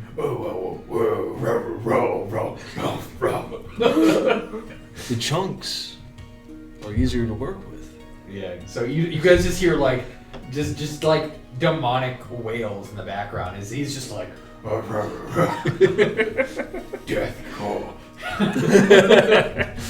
He's not even speaking real words. Yeah, no. The only words you guys can hear is deathcore. Deathcore. Is he speaking another language? Yeah, he's speaking in like abyssal, and so it's just like so you would understand it. So it's just like the death. So he's basically just like, and it's even though they're in screams, they're like high pitched like tones. So the actual deathcore is like in common, but that's in like the low rasp. But this is all like in like high falsetto. And it's just like, get down with the deathcore. Get down with the deathcore. Open up your face and let the deathcore. Surprise under your family. But Anyways, yeah. So potential to intimidate these guys to. Sure, try to. Yeah, you can intimidate them. You're going. Okay, so I'm gonna let you know right now. You're gonna have to get at least a 22 because their boss is looking at them right now, expecting them to do something. Intimidation. No breathing. Deathcore, deathcore in the back. You and Meadow, he's screaming. Only got 17. Yeah. So sorry, that's a no dice. Tell you what, you can do a wager against the ringleader. Wager? Yeah, a wager. You bet something of value, and we bet something of value, and if you win in a game of chance, you get the odds. If we win, then we get the odds. I'm down. Me too. Can't say no to a game of chance. That's how I end up in these places. What's chance? So, first of all, what's the game? So we're not going to agree to pony up something if none of us have a chance at the game. So you guys, they're kind of like, you'd have to talk to the ringleader about a game Where's chance? to determine what game you're going to play. So they kind of lead you over to the ringleader. The ringleader is named Farisha. Farisha. Yep. Felicia. No, Farisha. No, I'm gonna call him that. I'm gonna call him Felicia. Yeah, damn, lady. Farisha. Killed. He doesn't know what that is.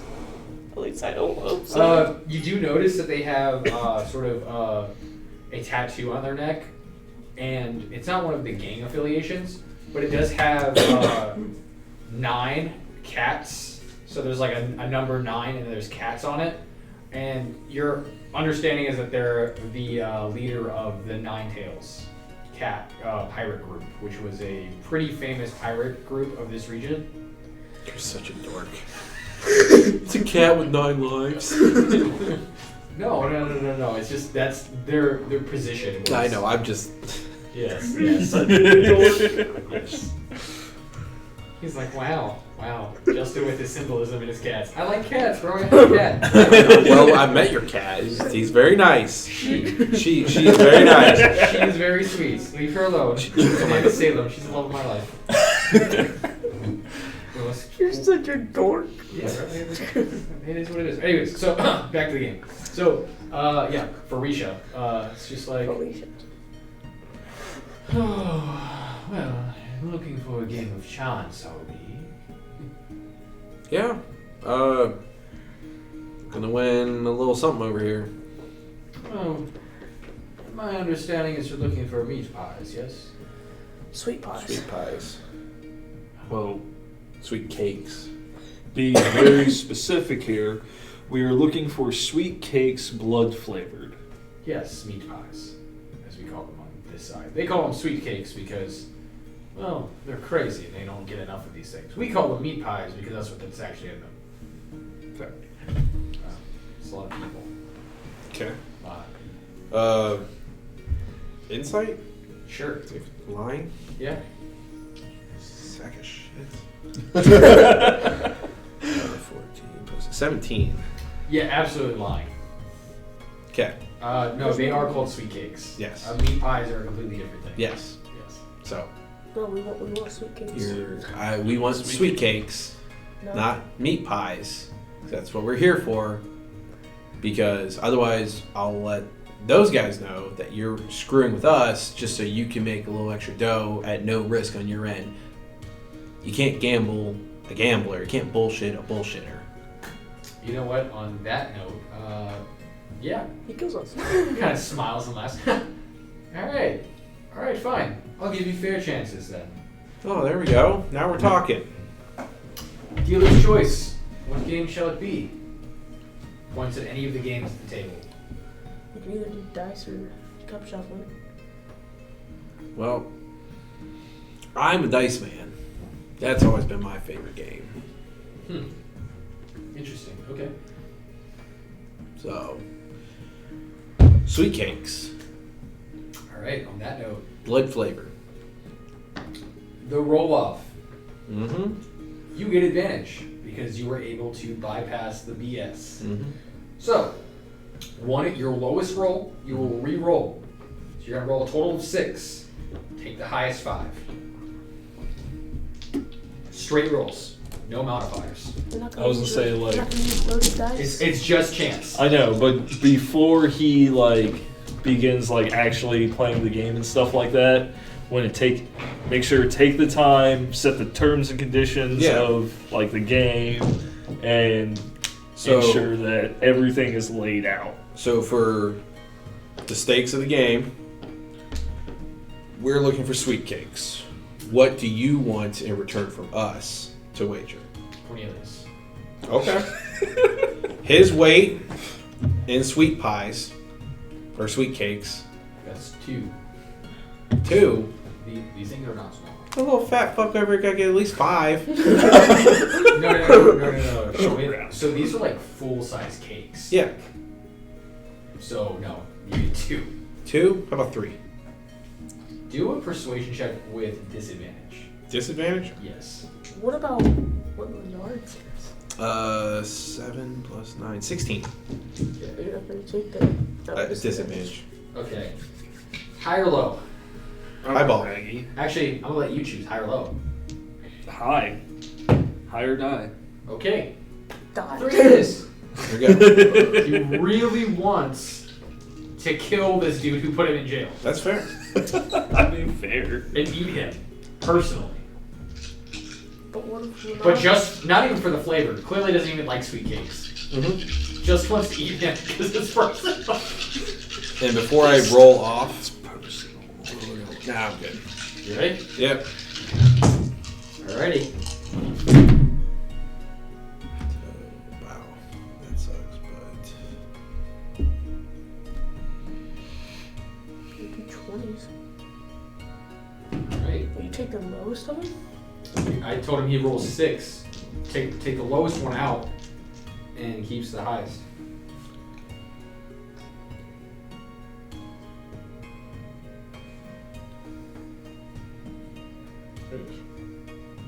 that's not good. What's your total? 57. Alright, the number you had to beat was 38! You made it! Cool. I rolled There we go. complete dog shit. I had 2 twos. I had 4, 3, 2. I had nothing over a 10. I had a 20 and 17, then a There you 12, go. 6, and 2. Like, I think I had like 1 over a 10. It was absolutely crazy. Yeah, so looks at you and goes, well, I am a cat of my word. Snaps their fingers. The dwarves kind of are like, you can't just give out sweet cakes like that. I'm not taking from your shed. No worries, no worries. Personal storage. Pulls out 3 meat cakes. You see, like, one of Sweet those. cakes. Sweet cakes, yes. Words. It actually matters. You're catching on. Blood flavor. Yes. One of them is literally getting the leg literally pushed into it as it kind of gets covered up. And then kind of pushes 3 of them over you. They're like this big. They're like full cakes. Each one of you would have to carry one of these. Throw it in the bag. Wait, why is there a leg in the sweet cake? Because I made all people. Those are the meat cakes. No. Those are sweet cakes. No. Meat cakes are basically like shepherd's pie. Yeah. Oh. But with That's people? that, but with slop. Before we start stowing these away and investigate them to make sure that they are Go for it. not bullshit. Yeah, go for it. Damn, that's Give 10. him, I'll do it. I was going to say, give an advantage. Yeah, that's fine. Consistent Go ahead and with roll with advantage. So I got As we all check them. at a 3 and a 14. 14 gives me plus 7, gives me 21. You, looking at them, you believe this is what they're after. Just because, like they said, they're a cat of their word.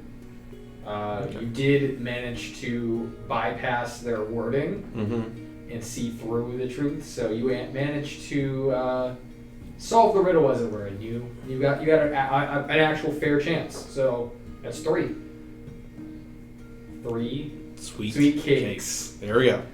Okay. So he's like Justin, don't bullshit me. Yeah. 3 sweet cakes. 3 sweet cakes. 2 of them are blood flavored. The other one is a raspberry filling. I said blood flavor. 2 of them are blood flavored. 1 of them is not. Okay. It's raspberry filling. I'm pretty sure To that. what? Throw us off? No, it's just that's. Well, only So That's what they had. Just what they had? It's literally the only 3. Okay. I'll accept. And we give them, put them, stow them in our. I'll stow one in my pack. Cuts up accordingly. Okay, so for all of you guys as players should know, these things are super fragile.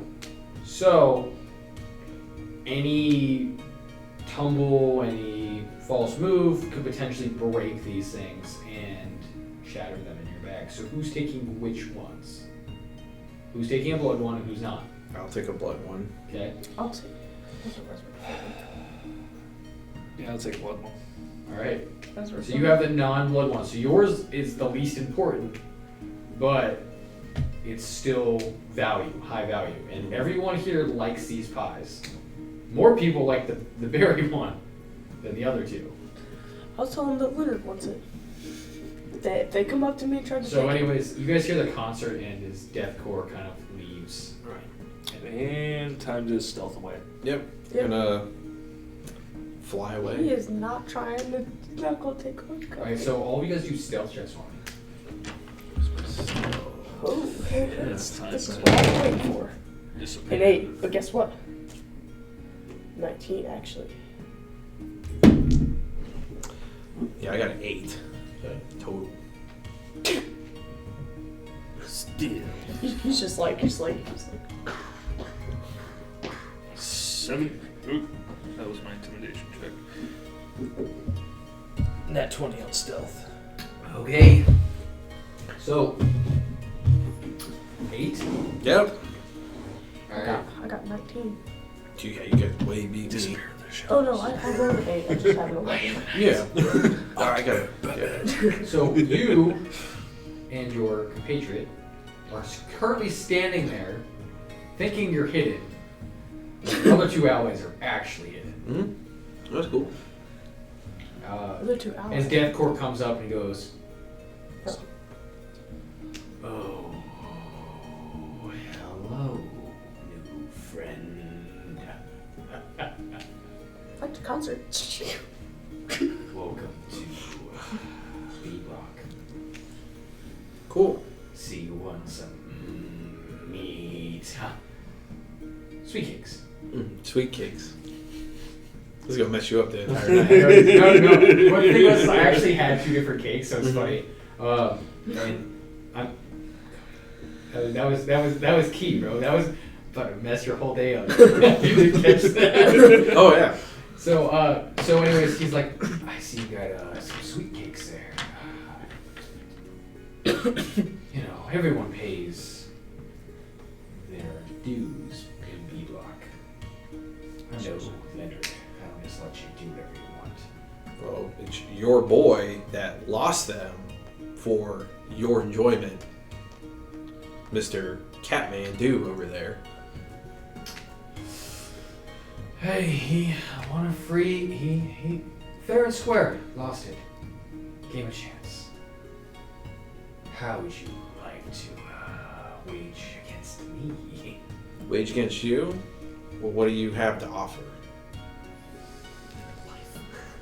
You came here from A Block. You want to get back, right? Yeah?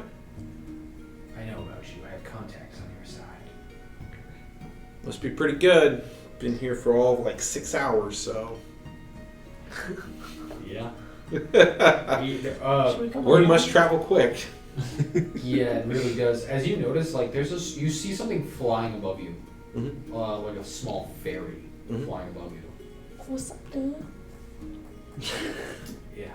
Anyways, and so he kind of snaps his fingers and the fairy disappears. So let's cut the chit chat and get right down to it. I want one of your sweet cakes. In exchange, I will give you some information and keep you from being eaten by. He points back to the savage. So behind him, you see a 2-headed sort of giant, Eddie? kind of just chilling behind him. Is your Eddie? You could 100% just give him the berry one. You just kill Cornelius and make it a sweet cake. Just remember, he said he wants the sweet cake. Just give him the berry one. Which was fair. In exchange for Mm-hmm. how to get back and stuff like that. Okay. Or we can Well- dice and The real question is what, obviously you're not going to tell me what the information is, but what does it pertain to? Points towards Cornelius. He's like, what the little halfling wants to know what's going on here in the prison. Clearly, you're only going to get half the information on your side, and the other half you get here. Give me a sweet cake. I'll give you that in free passage back. A sweet cake and free passage back. Okay. plus the information. Can you trust him? Plus the information. Should be good. I'm going to roll insight, see if he's telling the truth. That'll give me Sure. true information. These people told the truth, so Yeah. We had to like. 17. That's not the No, lie, 15, that's the sorry. twisting words. You make the assumption that they are telling the truth. They really like sweet cakes. Whatever they put in these sweet cakes is Crack. now you're Drugs. specifically the berry one. The berry one seems to be the most favorite. Mm-hmm. Whatever they put in that filling Okay. is clearly very delicious. Most likely cocaine Yeah. or heroin or Oh. whatever else. Just drugs in general. Drugapalooza. So you give us information of what's going on here and safe passage back. Yep. Okay. Sweet cake. Sweet cake. Question. Because they said that the berry one is what most people like. Leonard wants the blood one. I say Which... I'm trying to think which one we should give him. I'll just give it Just the berry. one I have, not expose the other two that are hidden. if we give him the berry, we can cut. Neither of you guys are. You guys are hidden. You're stealth. hidden. Yeah. So do listen checks for me. Because you're currently hiding. You mean a listen check? Perception, I Yeah, assume. perception, yeah. 15. That's 22. So you definitely hear it. You hear muffled bits of it. You hear sweet cake. Give me I'm gonna for passage. I'm gonna whisper to him what they're saying. I don't think you're near me. You're not. You guys are completely hidden in different areas because you guys just took off. Cool. So I'll just give him my sweet cake. That way we still have one of each.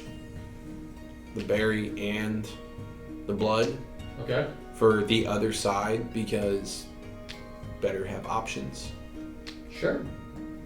Takes it. Looks at it. Alright.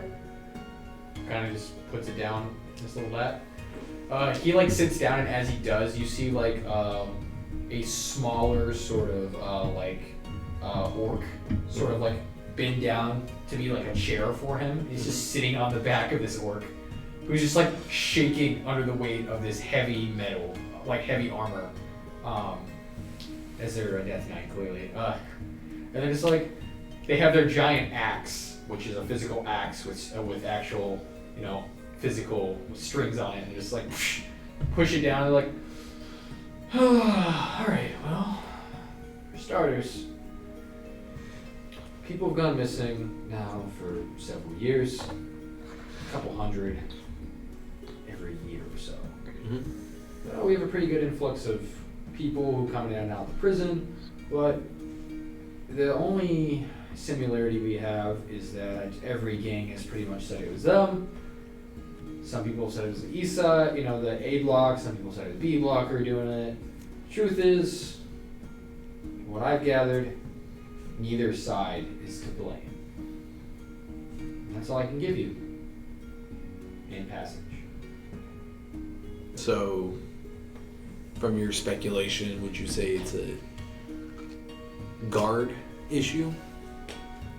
All the information I can give you. Safe passage. Good day. Okay. I'll give you Well, back I'll half of take that. the safe passage. Yep. He snaps his fingers, and the little fairy kind of appears, and literally you just see like a little. It starts singing, Mm-hmm. and it starts like singing like a siren singing, Mm-hmm. and as it does, it goes like, "Fly with me into this." But I'm not gonna sing it like some like really pretty girly voice because I can't actually sing like. Yeah.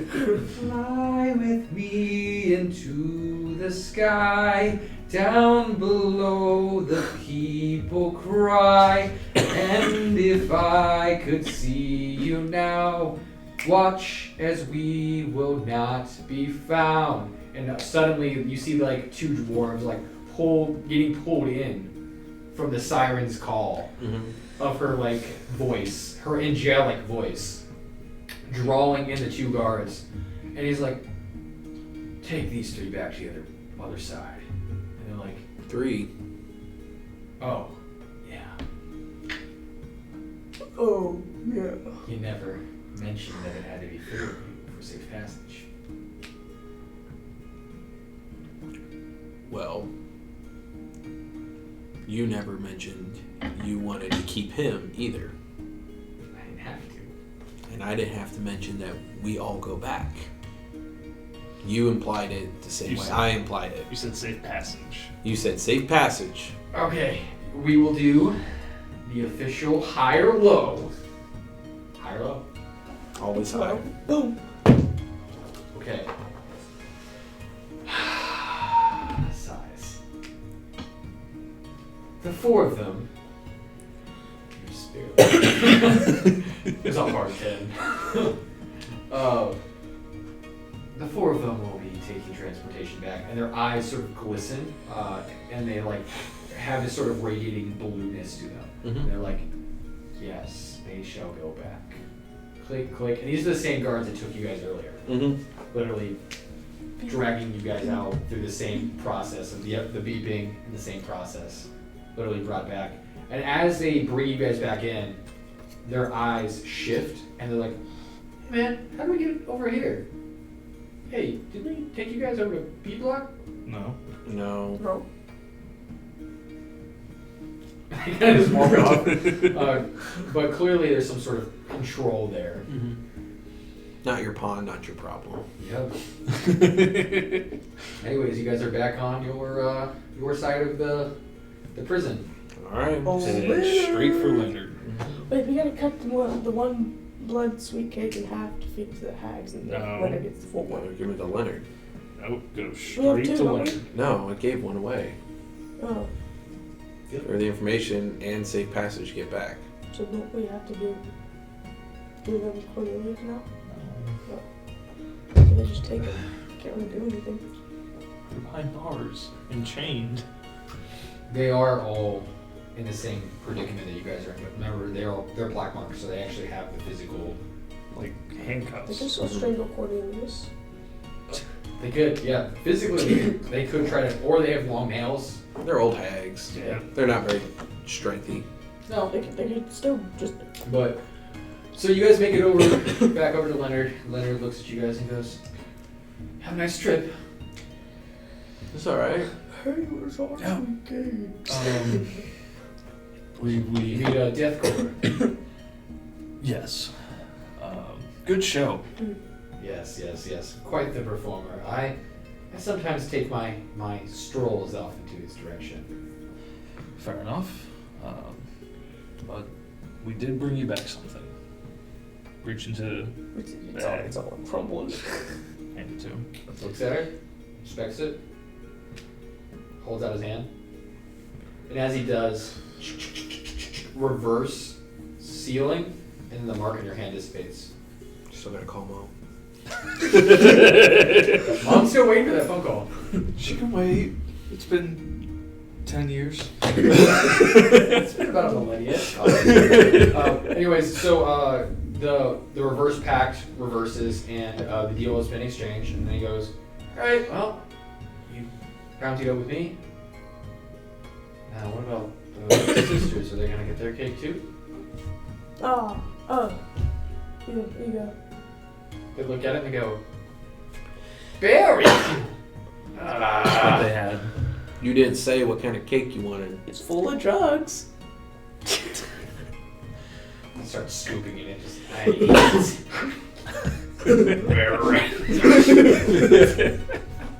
And all three of them, like, they pull their teeth out to eat this berry cake. Yeah, Because- it's nice and soft for you.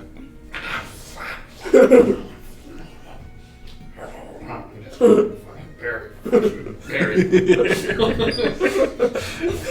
All right. Cornelius All right. instead. Information time. So, I take it Deathcore gave you some info. A little bit. What did Deathcore tell you? The disappearances aren't necessarily restricted to A or B block, and it's not like, yeah, some people do die in each block from prisoner on prisoner stuff, but it's not coming from either side for the majority of the stuff. That's true. Everyone who's died was sent somewhere. Medbay. They've not come back. But we can't use any of our stuff in Medbay. That's correct. So is there a way to turn it off? That's the reason why I haven't investigated it myself. Everyone I've sent up there hasn't returned. You can maybe be a different outcome, and Hey Cornelius, you're a good guy. Think about this. Cornelius goes, well, thank you for your information. I think my friends and I shall take our leave now. I think we have a trip we have to make to the doctor's call, as it were. Kind of heads off back towards his prison cell to make a plan with you guys. Let's push him into bed and see what happens. Well, based off of your skill sets, I learned quite a lot about you in the past few hours. Oh really? Would you learn about me? Huh? That you're kind of an imbecile. I will slap you with mage hand. Come back here. But you're pretty quiet and pretty stealthy, so you probably have the best chance of surviving outside of these walls, given that you are the least reliant on magical skills. Which is actually why I think you're gonna take lead on this next project. You just make me to die. No, actually, it's because you have the best chances of survival, given they're both skilled set mostly in magic. They've lived their entire lives relying on magic, where you have not. I mean, my entire life is relying on sneaking, so. Yeah, that's why you probably have the best chance of survival. So his plan is to potentially get hurt. You need to go up to med bay. I can deal with that. And someone else would need to go to solitary confinement. If you hurt another person here, you get caught, you go to solitary. Most people don't get caught, but you go to the hold. If one of you guys can figure out how I to... think it should be him because he can like summon demons outside of the door, unlock the door. You can't control him. But you can tell him what to do. But if one of you guys can figure out if there's some sort of passageway between the because when you guys passed through, solitary confinement was right next to the stairway. Maybe one of you guys can talk to somebody who's in solitary who can get you guys up Do one of you know Mage Hand? through the passageway without being detected. Okay. So I can. So who's going to go to sick bay though? That's basically like, yeah, I mean, you guys can draw straws however you want to do it, but that's basically, like, right now that seems like a suicide mission. So are we better off to just go to solitary confinement and find a way to get out of solitary? It's up to you guys. Well, that's why I'm asking like Cornelius, like, because he's the one saying like to go there to investigate. I think solitary confinement is probably our best bet. Okay. And to get there, we just have to start a fight. You have to get caught doing a crime. Okay. Something that they find illegal here in prison. As someone who has experienced the prisons, you probably know. I mean, You can slap the guards. I can do one thing that I know will get me thrown in solitary confinement. I mean, all we have to do is just start small riot, you know. I have an idea. Sure. We got. I could just start casting frost right everywhere. See if people start rioting. I mean, I think one of the inmates will just take care of you. What if I was just yell riot? I mean, you have to incite it somehow. Riot. You gotta remember though too, none of you guys are affiliated with any of the local groups. So if you potentially if you hit one, Wait, and you draw the hate of that entire group. Leonard. We can tell Leonard to start something. So, Leonard maintains order here. Yeah. If something gets out of hand, he's the one that he's pretty much the king in here on this side. Yeah. So you can't. Look at you, sweet. He has to maintain everything, his order, because if someone steps out of line, he makes an example of them. Oh, so we're also testing mental patience if we start it right. So, If we were wanting to at least get someone thrown in solitary confinement, I can find another unmarked, and I can do basically murder him and then do the ritual to where pretty much You steal a soul? steal his soul and send it to my patron, which I don't think they'll like. it's true. Or, what I was thinking was, we go after, like, where because for the serpent wings, there's people in here that still know magic, essentially. Yeah, the flying serpents. Yeah. Flying serpents, they know magic. Yeah. Everyone knows magic. Magic is prevalent within the world, so there's people who would have magic within all specialties. The only people who are essentially unable to cast magic, or at least the layers of magic that a lot of you guys are able to cast, are all what you guys can perceive as the black marks. Yeah. But as you guys have learned, a lot of them can cast magic even without normal means. They utilize special skill sets. Leonard, for example, you notice that there is a homunculus that kind of hangs about. It's just chilling with him. I think people would start freaking out if I was to just make everything go dark. So when you guys gave him the meat pie, he didn't eat it. He actually took the meat pie and he added it to his homunculus. The sweet pie. The sweet pie, sorry. And the homunculus actually drained all of the blood and things out of it. And you see the homunculus actually gain slightly more humanoid-esque figurines. Homunculus, what's that? What I was thinking is we kind It's of basically a cadaver, basically pieces of dead people formed into a being. Yep. what I was thinking was we look to see if there's like any like one of the pickaxe people by themselves. Yeah. And just stealth attack it and make it look like a serpent did it, and that would definitely get like a gang war to go on to retaliate. So, but here's the question though: do we know the serpent's like almost call sign kind of deal? That was my next question for like a history check or something like that. You could do a history check, and you probably would know, given your history of prisons. Because like some like to do the whole like slit throat, pull the tongue get out. this. Or, I can do disguise myself and do it as and so 11. disguise myself. Yeah. Yeah. And It's make not it where a hard notice. Their call sign for when they do a hit is they use poison. Poison?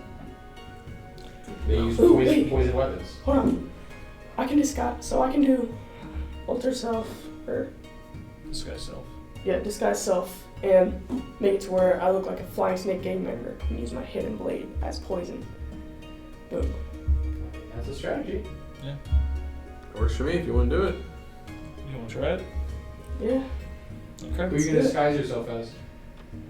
Recommend you take like a walk around the yard, find Get like a one. general look that's Yeah. like I know one dude. The dude with the blank eye. Well, I mean, just pick one out that you like. Actually, like go out, study him, What stuff about like the that. dice man? What about the dice dude that you were going up Because if you're gonna fake as someone, you need Nice. to he wasn't know the details. snake.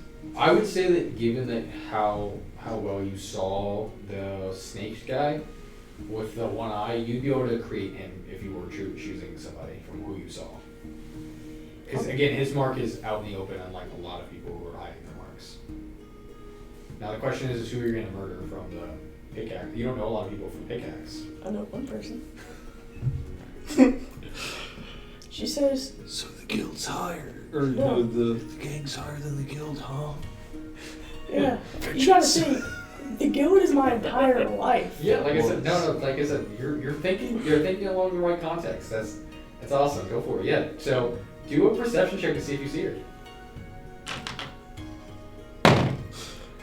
That's 19 plus 8, 7, 27. All right, high or low? High. Ooh, that's a natty boy. The natty 20. All right, so you notice that she is off by herself.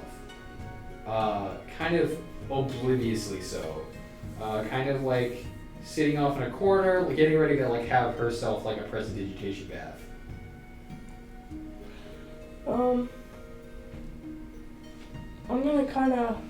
I'm gonna do disguise self. Don't be suspicious. Don't be suspicious. I'm gonna kind of do disguise self. You already have. You don't need to. Yeah, you already did the disguise. So Okay. Okay. So you are now do a stealth check for me. Do a stealth for me. That's 18 plus 11 is 29. Okay. Now do a perception check for me to see if you see anybody around with advantage because you've been rolling really dope. That's 1. You got 20. No, that's 1. 15, and then perception, that would equal 23. Sure. Yeah. So you, again, this is like prime time target time. You are ready to just murk her out in the. But do you want to get seen by someone so they know it was you, or you want to just take her out in the quiet where no one sees you?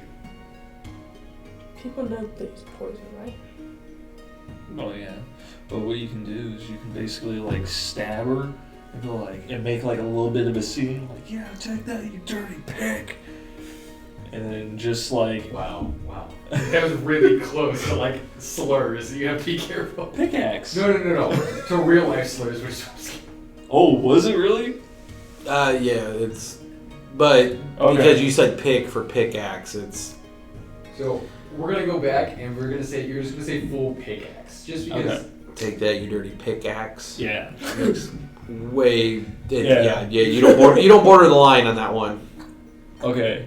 I I have no clue what this slur is. I know. I'll explain it to you later. Okay. So anyways, But yeah, basically what you can do is you can like sneak up like in behind them and be like, yeah, take that, you dirty pickaxe, like make a huge big scene, and that way you can get a little bit of attention drawn to you, and that way they can see the What if they like flying chase me and see snake me? attacking the pickaxe. If you, What if they chase me and see that? but then I'm you actually just You have to disguised? run away and undisguise hide, self. and then undisguise self, and you're in the clear. right now no one can see you, or you can just do it stealthily and you can just hope for the best. It's up to you. First, I'm gonna do. You're already stealthed up, so you're already good to go. Like no one's I'm gonna gonna see do you. a perception check to see where the guy I'm imitating is.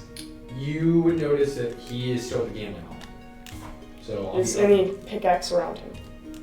there are a couple, and they're in the neutral zone.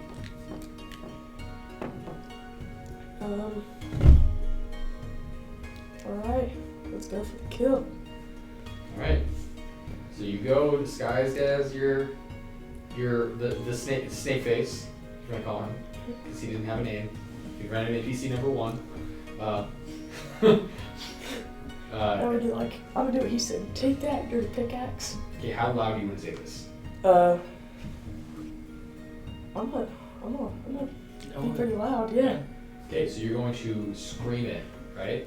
Mhm. All right. Okay.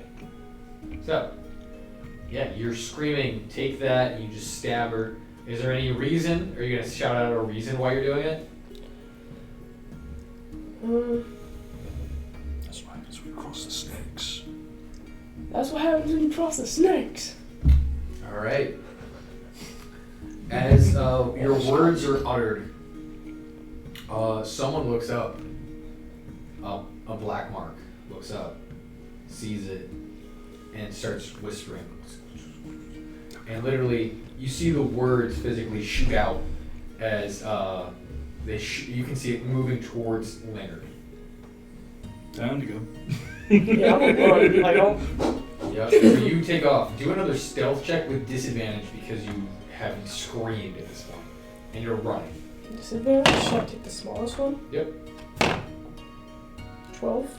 And then stealth is 11, so it's 23.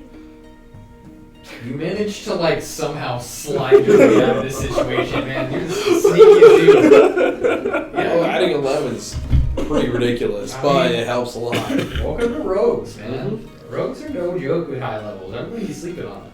Alright, so, yeah, you managed to undisguise yourself and get away seamlessly undetected. Like Everyone nobody- seems to come up and notice the hit.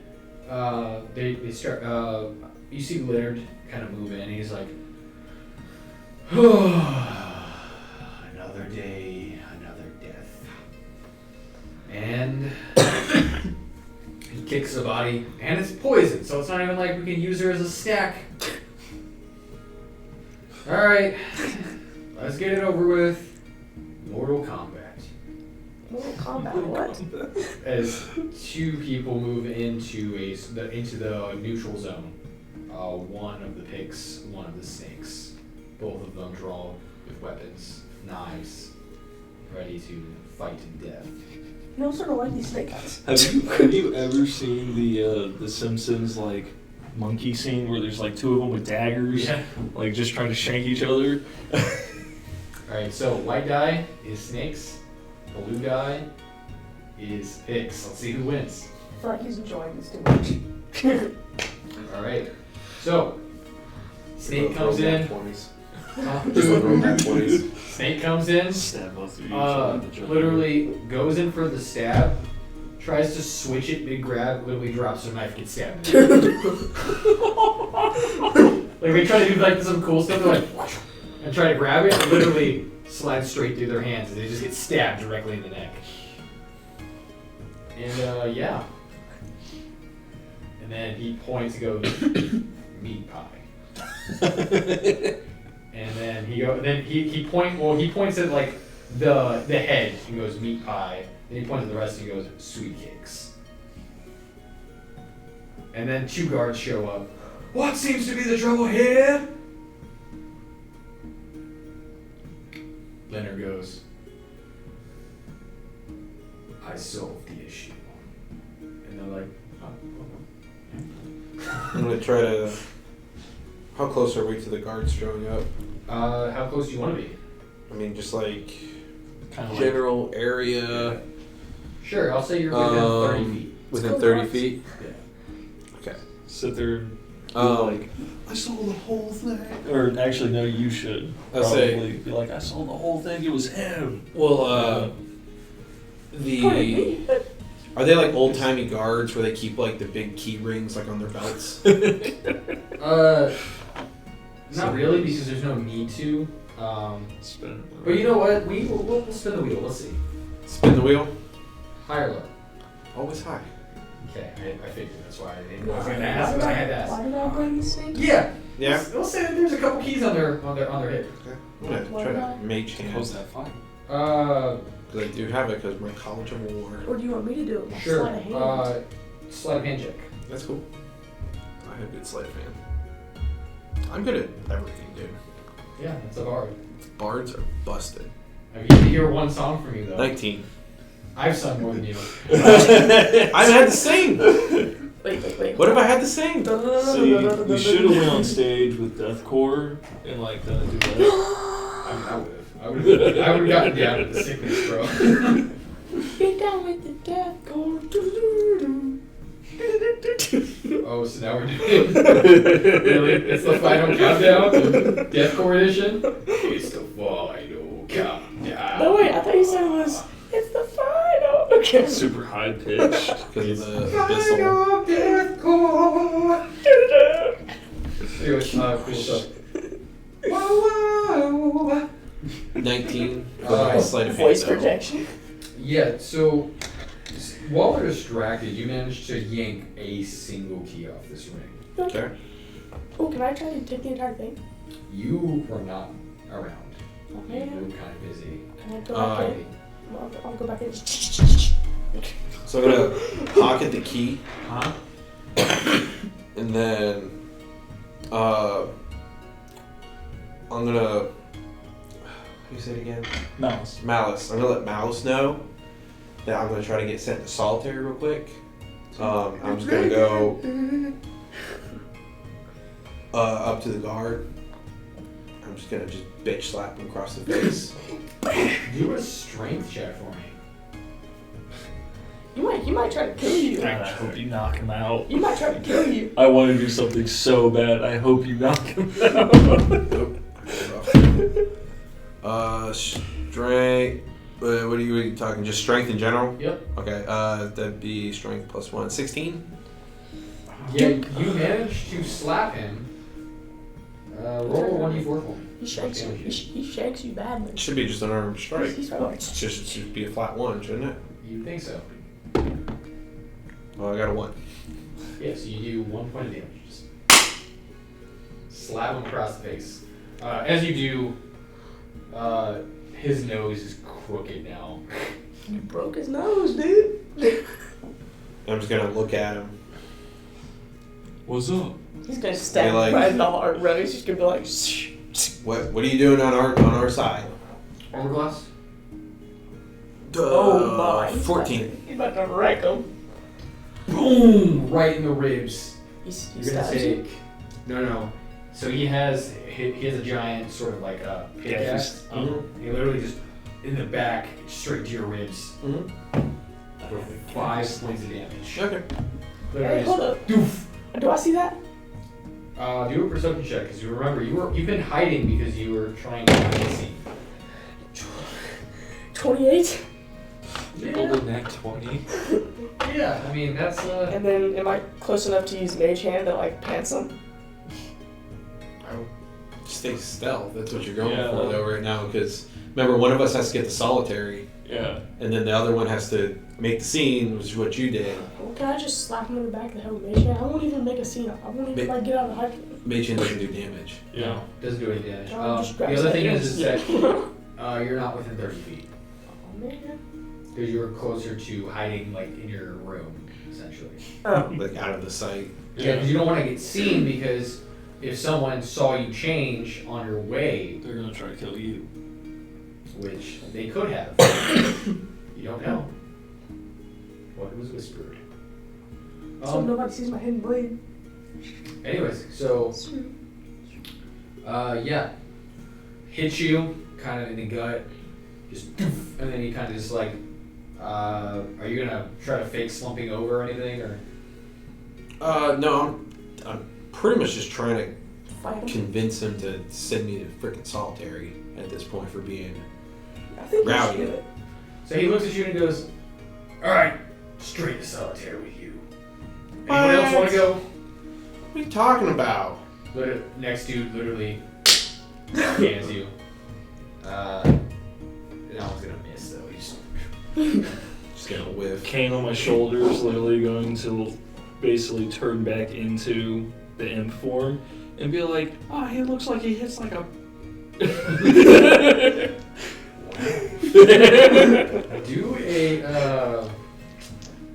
do an intimidation roll with advantage. That's pretty funny.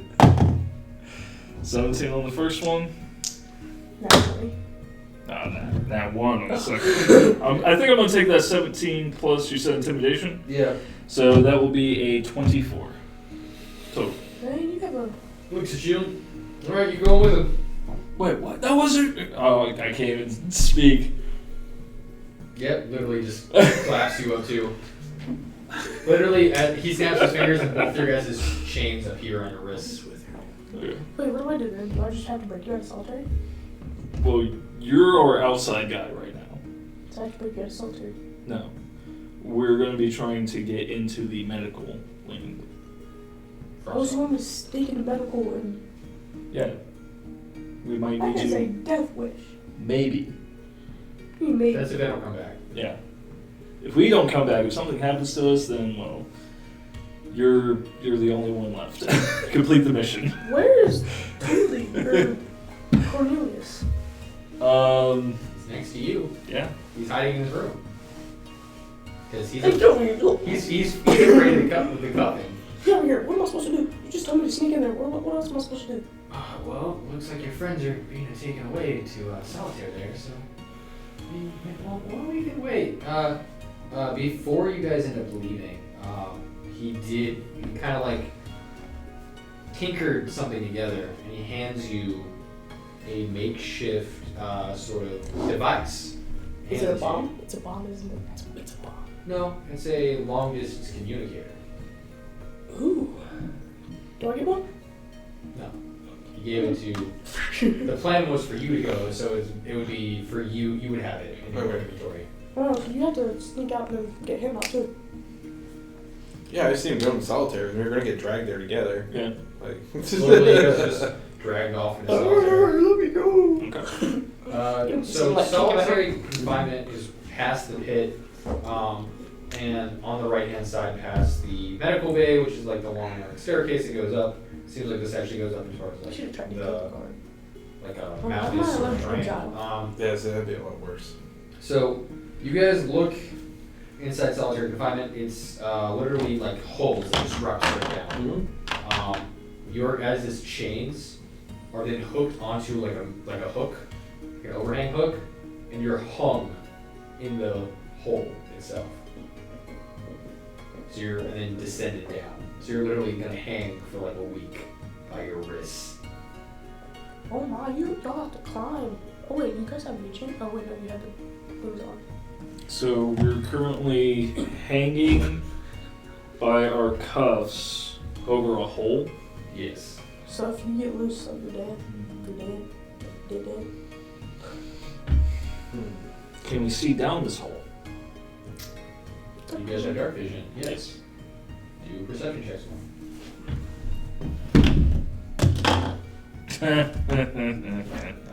I don't understand the plan. 4. Perception. I'm gonna stop rolling. 18. Here you go. So you manage to see Not 20 die. that the hole itself isn't very deep, maybe 20, 30 feet, Mm-hmm. but at the bottom there are spikes. So, death. Okay. And our handcuffs are reactivated in solitary, Yep. so we have no access to magic or anything like that. And if you resist, then they'll just. Okay, so you might want to call Cornelius and let him know at least we've made it. How are you Okay. supposed to?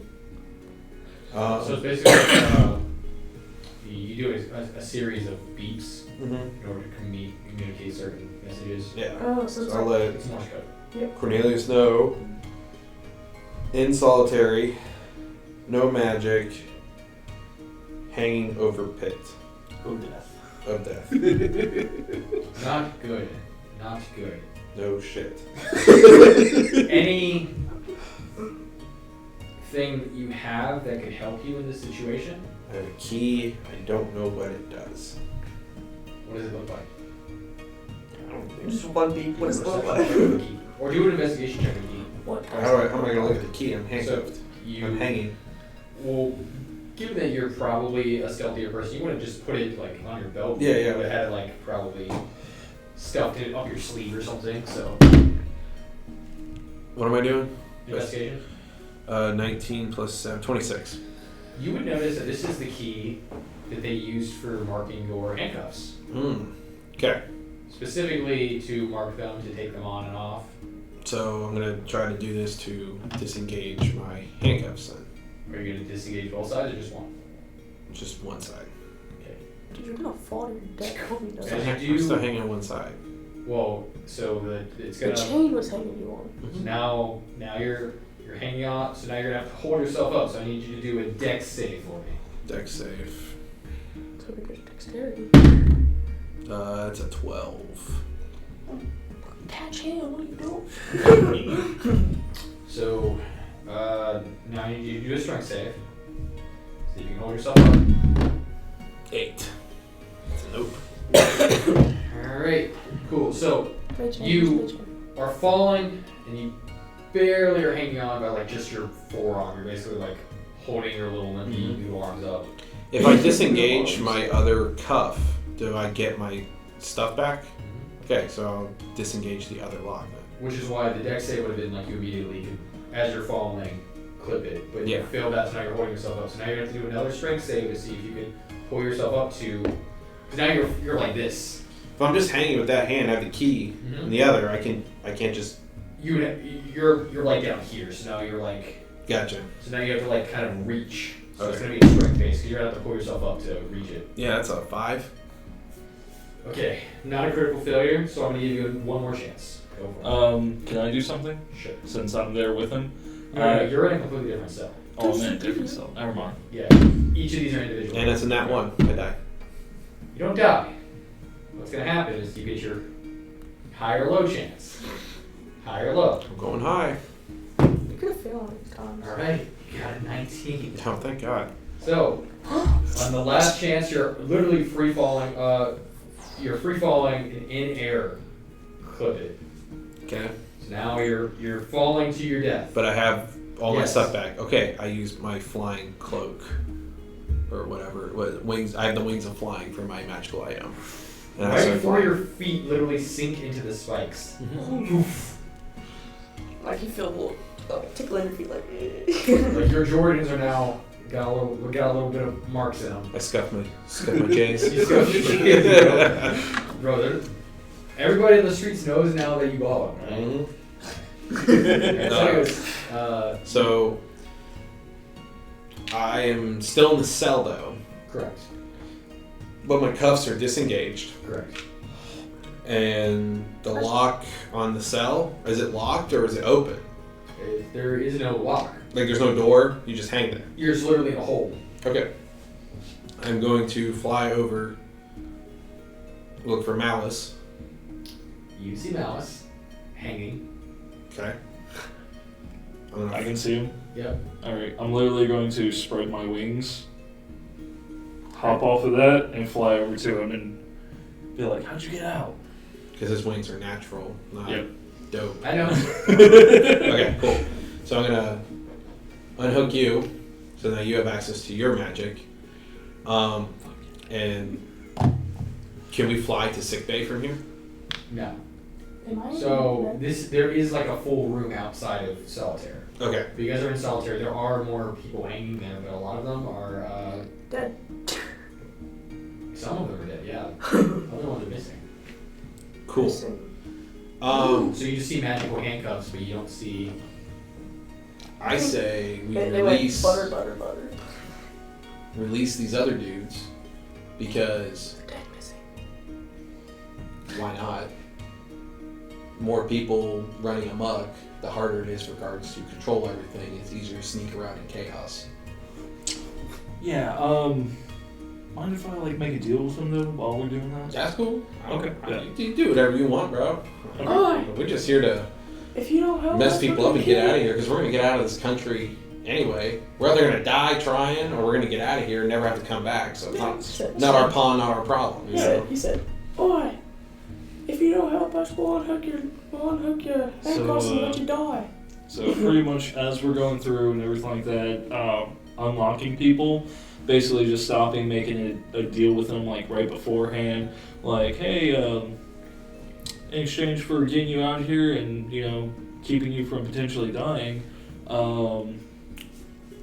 you willing to offer, you know, basically like your soul in exchange?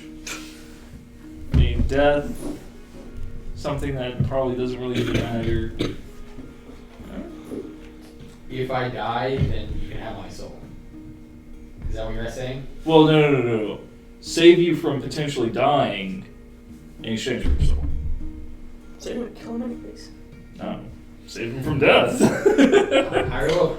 Hi. Unfortunately, it's a die. So. I don't think they would. Is there any? Intimidate? Is there any? Captain. Is there any recently dead bodies like within the past day? No. No. Like no parts or anything like that, just laying around. There's a couple that are like a couple days old. Okay. You guys should go invest the Okay. missing handcuffs. The ones that are dead, I do want to, like, What if they're just basically missing brand people? them. That way their soul goes to, you know who. Fair. Just Alright. gonna kill him anyways. So, They're dead. you do notice that there seems to be some sort of hole in the corner. It looks like it goes deep. It doesn't have the spike trap. Hmm. You wanna go check it out? Takes a torch out of my pack. Drops it down.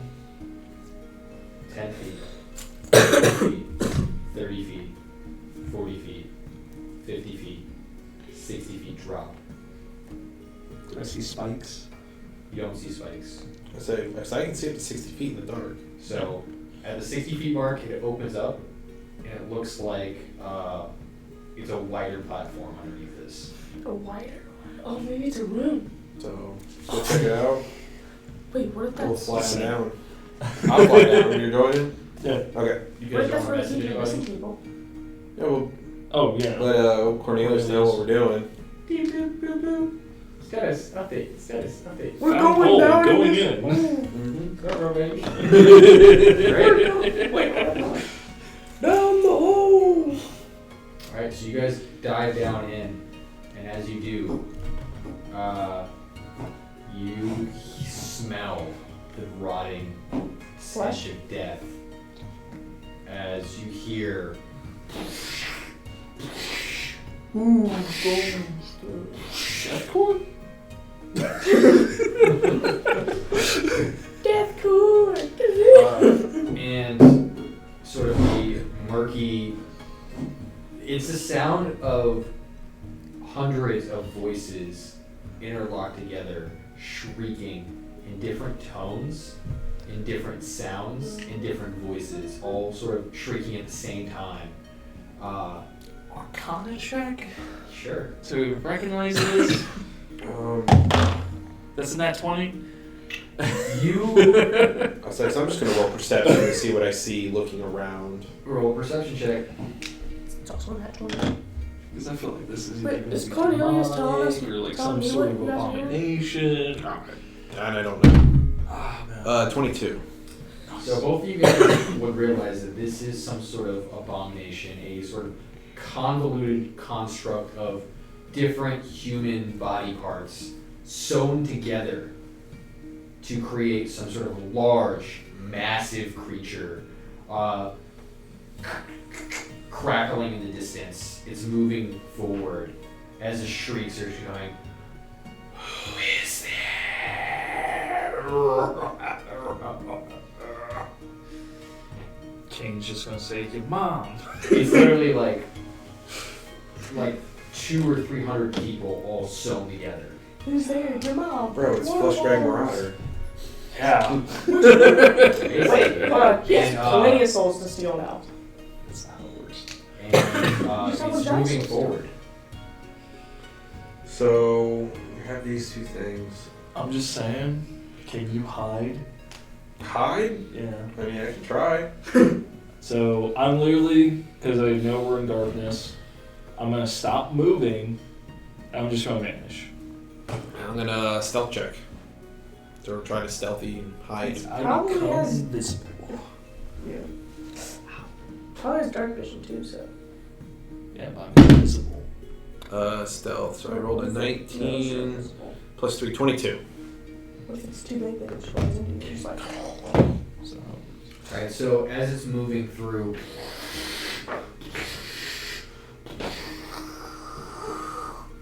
its eyes in all different directions.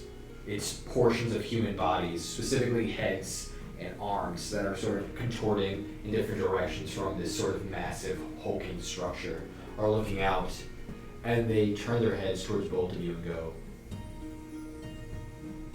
"You are us."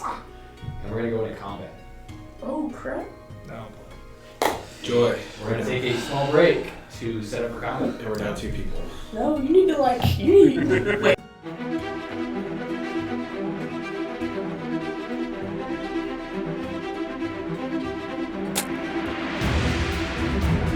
Alright, and we're back. So, before jumping into this nice, fun combat, we're actually going to move to Luke's character, who's currently still inside of Block A. Bock, right? Yeah, Bock. Bock. Bock. Bock. Bock. You have to roll the. Oh, sorry. I Bock. can't. Anyways, so the last message that you guys received was they were going into a hole. I'm gonna.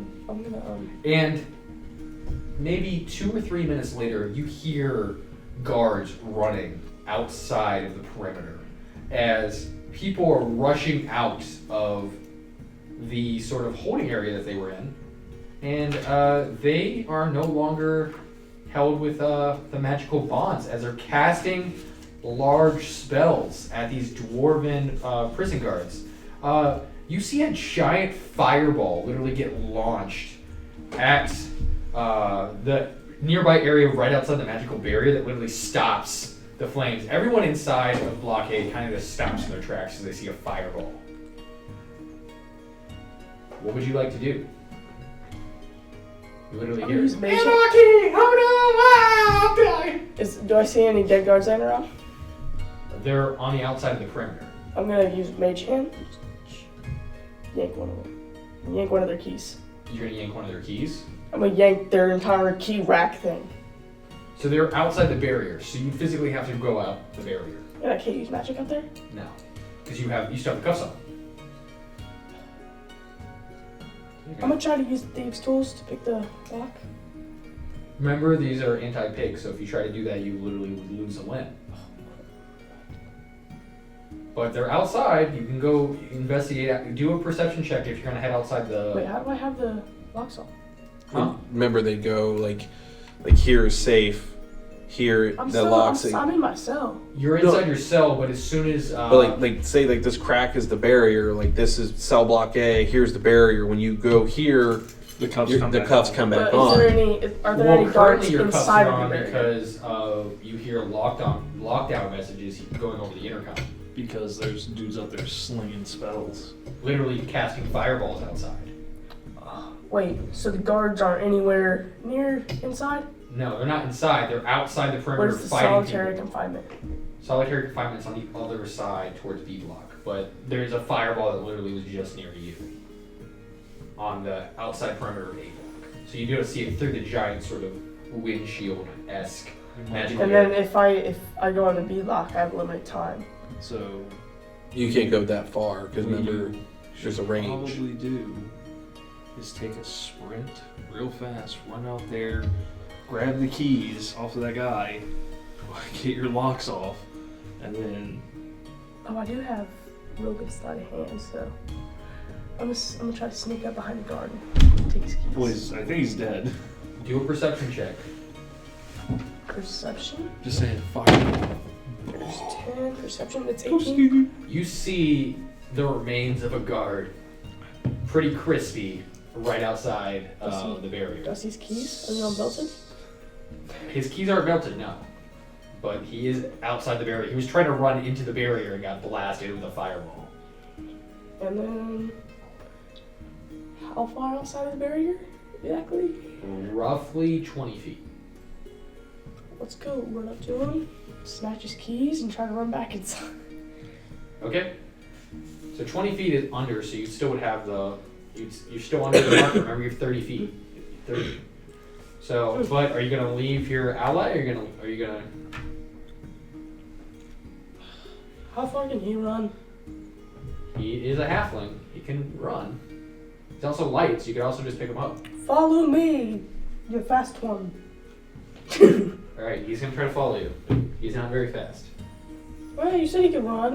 I said he can run. I didn't say he can run fast. I said how far can he go? Alright, so go ahead and try to do a... you're going to do an endurance-based roll. So do a constitution save for me. Or constitution roll for me. It's a sprint. Well, actually, athletics. Just straight constitutions? Do athletics. It's athletics. Okay. So that's 15? Yes, you managed to run. You're running.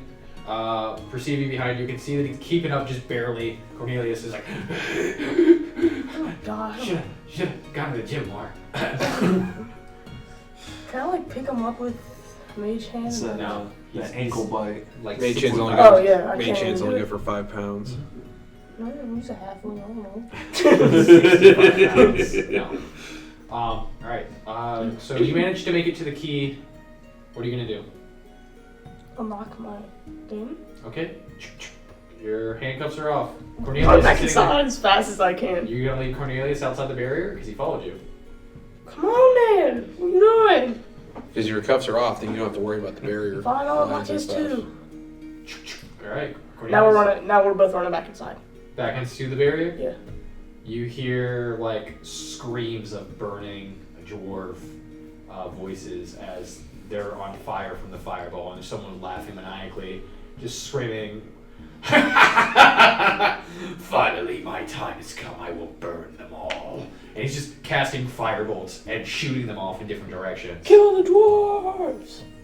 So you want to head back. You don't want to head towards Solitaire? Oh, I want to head towards Solitaire, yeah. Alright, so you're running, and the dude who's casting firebolts kind of looks at you and he goes, just keeps shooting firebolts at other people. He's clearly not worried about it. As the other side actually comes free too, people start moving in, taking their cuffs and start. Alright, do I see any guards? Uh, I'm gonna just start running like frost ray. Sure, you could do a frost ray at a guard. Do a attack roll for me. Because you're running, so. 2. So you're like got excited and you shot your shot early and kind of missed him completely. And were you gonna go towards Solitary? Yeah. Alright, so you're running towards Solitary. As you manage to make it towards Solitary, you notice the gate is open. Run! Ow. Sure, so now you're inside the Solitary. What would you like to do? I don't know about the hole. Nope. Well, yeah, I do, because... Well, you know that they drop down a hole. Can I try to find the hole? Sure, do a perception check. While you're doing that, the two people at the oh, wait. Yep. Do I hear the screams? Do a perception check. While you guys are doing that, you guys... 23. Okay. While you're doing that, you guys see this giant monster. Feed the horde. Did you just steal his soul? As the giant sort of monstrosity starts moving towards you guys.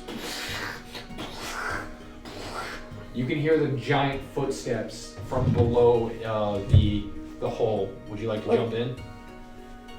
What does Misty Step do again? Teleports you? Let's teleport to the bottom. It's up to 30 feet away, so you'd have to be able to see where you're going. I have dark vision. I I have superior dark vision. So it's a 60-foot drop. So what you can do is you can literally drop down, and then before you hit the bottom, cast Misty Step, and then... Oh yeah, I'm gonna do that. But what are you going to do about Cornelius? Because Cornelius does not have Misty Step. Stay up here, weakling. I mean, remember we need him to Fine, get I'll hold him so he teleports with me. Is that not how that works? Oh, I would. Alright, you guys teleport down to the bottom. Poof. What's up, guys? And put your guy down. as you do, everyone roll for initiative. Cost. That's a big one.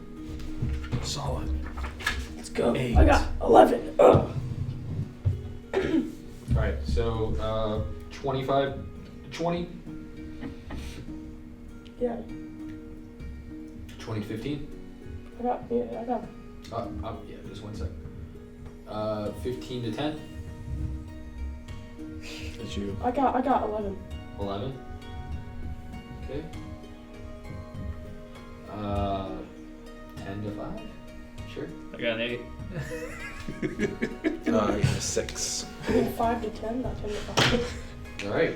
Well, I knew once they were like, no, that's okay. All right. So as you guys are moving, this giant monstrosity starts moving in closer. Starts rumbling the ground as it sees this new person appear and goes, food. Can I frost ray attack? No, because it's not your turn. But I had initiative. They You roll don't have- badly. No, the monster has initiative. Oh. Don't smash me, monster. I'll cast shield on you. It's going to attack. Okay. So it's within 10 feet of you guys. You guys smell a horrendous sort of stench. Mm-hmm. Is it his breath? It's just a bunch of dead bodies. Yeah. All stitched together. Does that not hurt you? Okay. So it's going to try to attack first. So we'll do 1, 2, 3, 4, 5, 6. 3. Coming at you. In the middle there, But it's already dead. How? Bock. Bock. Bock. Get the name right. What's your AC? 18. That's gonna hit. Shield. So what's your total AC now? Gives +5. His shield gets plus 20. 5. Pretty sure shield does. Pretty sure it's +5. 23. wow. It's 23 then. Double check.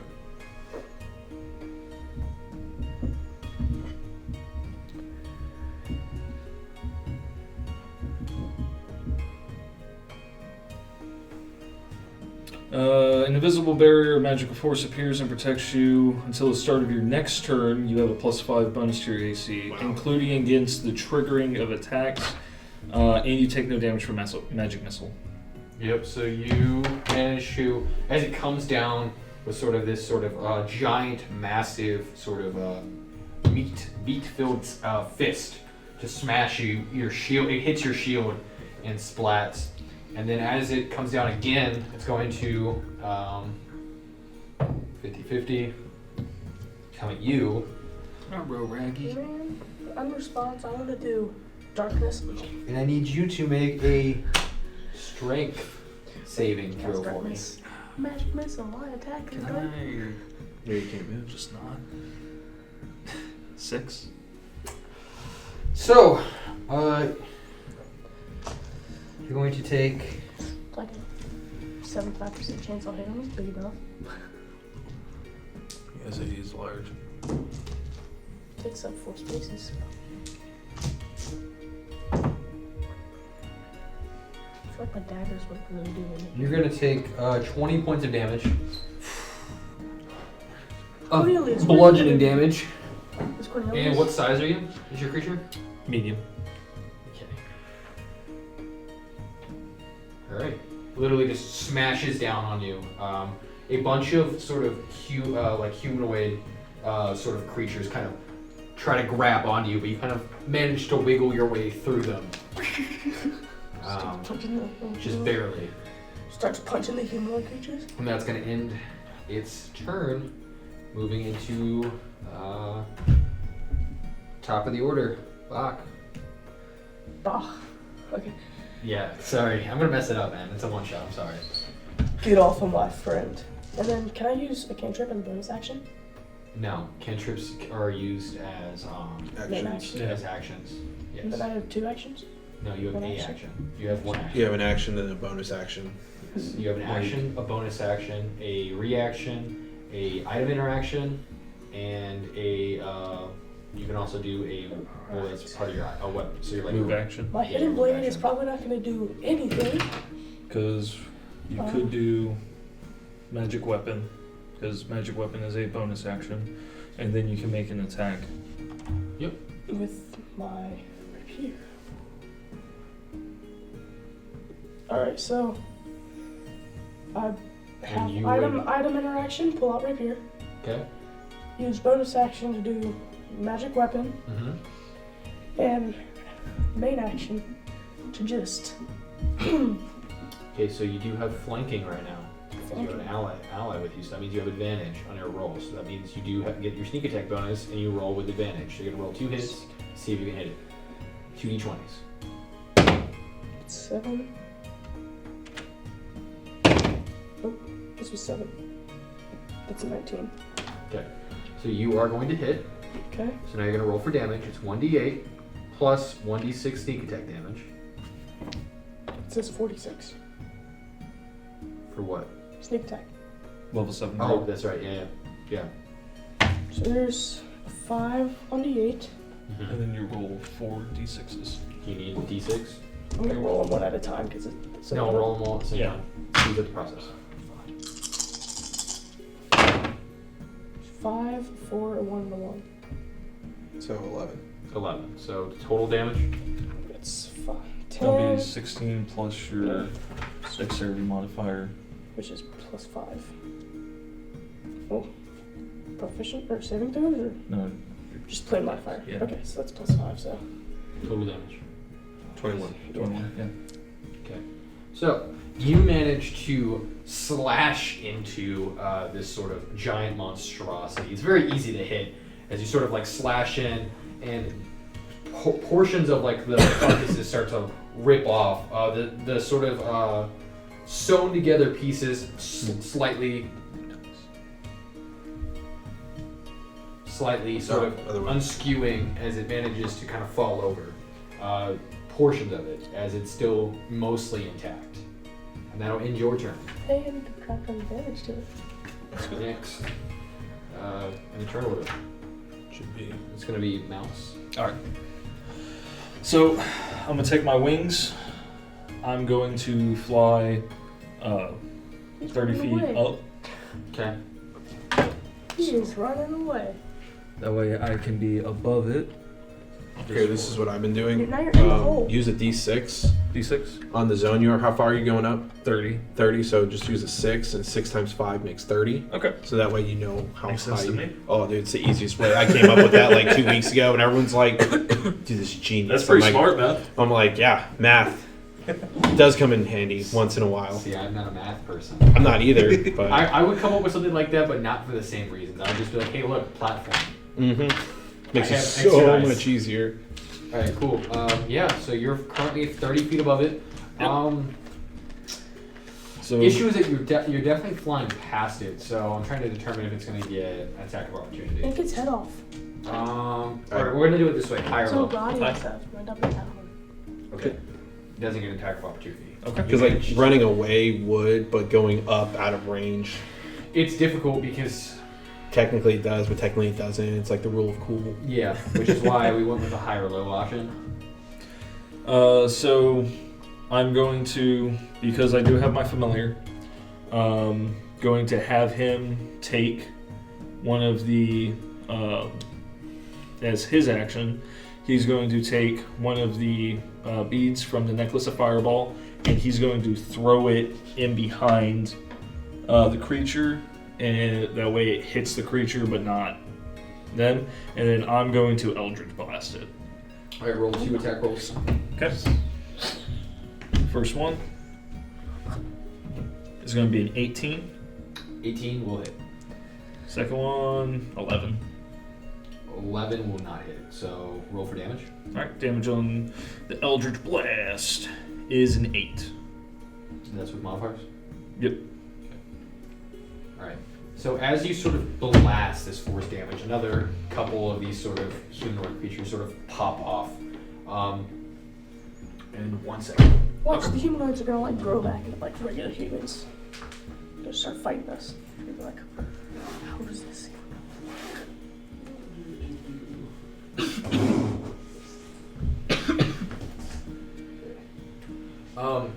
As you guys sort of manage to knock off a couple more pieces of this humanoid creature, a figure starts to slowly walk forward. A sort of white-haired, their face almost deformed on one side, sort of monocle glasses and sort of a doctor's coat. And they kind of have like gloves on as they're sort of taking their gloves up, and you can see this sort of sharp fingernails as they're kind of going, it seems it's time for me to head off and face an actual enemy as the creature starts moving forward. But given your guys' dark vision, It's deathcore, isn't it?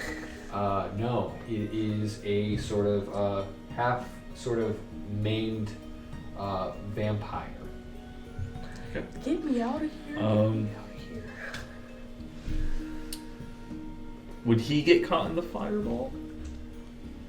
No, because he was kind of moving into range. Okay. Because fireball is what, 30 feet? Fireball is 20-foot radius. Yeah, so it was way further than that. Can I roll for the fireball damage though? You sure can. Sweet. That Where's is that going voice? to be 8d6. It's probably the next door. No, that's the Roomba. No. Is there a way we can turn that off? Technically no, because it is through Scott's phone, automated. It is what it is. Alright. So it doesn't mess up the audio. And that is 21 points of fire damage from the fireball. How do you wake up? Is it flammable? It is. I didn't know. As you sort of blast this sort of giant fireball, you literally see a lot of the extra layers of sort of this massive hulking sort of layers of humanoids start melting and sort of the stitching from these humanoids start to snap and sort of fall off as it looks visibly smaller Disgusting. and less attractive than it was. However, on your guys' turn, since you guys were within range, I forgot this ability because I forgot to read it. Okay. I do need you guys to make a Constitution save, both of you, since both of you did your turns. Boy. Yes. What's my con modifier? 5. Con save. So you would have taken 2d8 poison damage on your turn. For So you- what? for the stench. So Got you, an 18. Got a 4. you would have taken 10 points of damage. So would you have liked to have moved, given your turn, given the stench? Yes. So where would you like to move?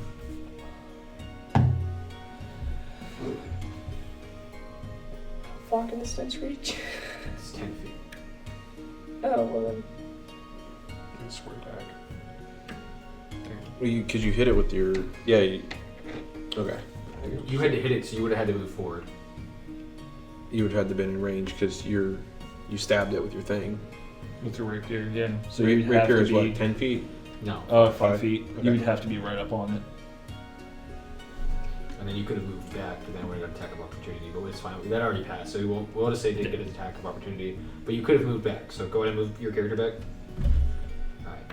There you go. Yeah, because I forgot about that ability. Then did you pass? What did you get? I think it was an 18. 1 second. Yeah. Then you are. Yeah, 18. You managed to keep down the stench, but you basically barf. Me? Yeah. You took the damage. Because what did you get? You failed. So then you took the damage. And I took damage because I rolled a 4. Well, it's on your turn. Well, it's on my turn. Yeah. So If when I'm you start engaged. your turn. I think Gotcha, we should gotcha. do a dexterity save. So so now your fireball resolved. Yep. You doing anything else? As Kane throws the fireball, he sits there and cackles a little bit, and that's pretty much it. He's flying Still- around with Yeah, me. you're in form. officially out of Still the the range. vampire's So assault. you starting your turn. Do a con save for me. Me? Yes. 6. Yeah. So you're You gonna throw roll. a also. You're gonna take 5 points of damage. Okay. And the wrenching stench fills your nostrils as you're starting to almost go down to one knee, trying to stomach the wrenching stench of now burning flesh on top of this toxic sort of air. Mm-hmm. Joy. Tasty, bro. Yummy. Oh, do I have anything to blow Numbers. stench to the vampire? Okay. Well, I have 30 feet of movement. I'm going to fly upwards. Sure. Yeah. Same thing. High or low. Highball. Okay. Yeah. Also bypass. Okay. Do the same thing. 30 feet in the air. Oh, yeah. I'm gonna cast. Hey, Yeah, how come it's- you guys are right there? Then we can just walk under you. To me. I'm gonna cast Fireball at 3rd level. How would you do that? I'm the weakest one here. Yeah. Radius is 20 feet, right? Is my rapier still magical? What is? I have 150 foot range. 20 foot radius. Yes. So where are you putting it? I'm assuming this thing's immune to poison. You couldn't hit both, is why I'm asking. What? You wouldn't be able to hit both. Yeah. So I'm just gonna hit him. Okay. Backside, I guess. Sure. Some little That way, if he walks into it. So. God. 2. 2 points of damage? No, I roll a 2 on the attack roll. Oh No. Fireball doesn't work. Oh, fireball no, doesn't it's work just that way? AOE. Yeah. Oh, okay. Everything in it's. I thought that you had to do an attack roll. No. Oh, thanks. That's the issue with Fireball. And then they have to make a con save if they're in the area.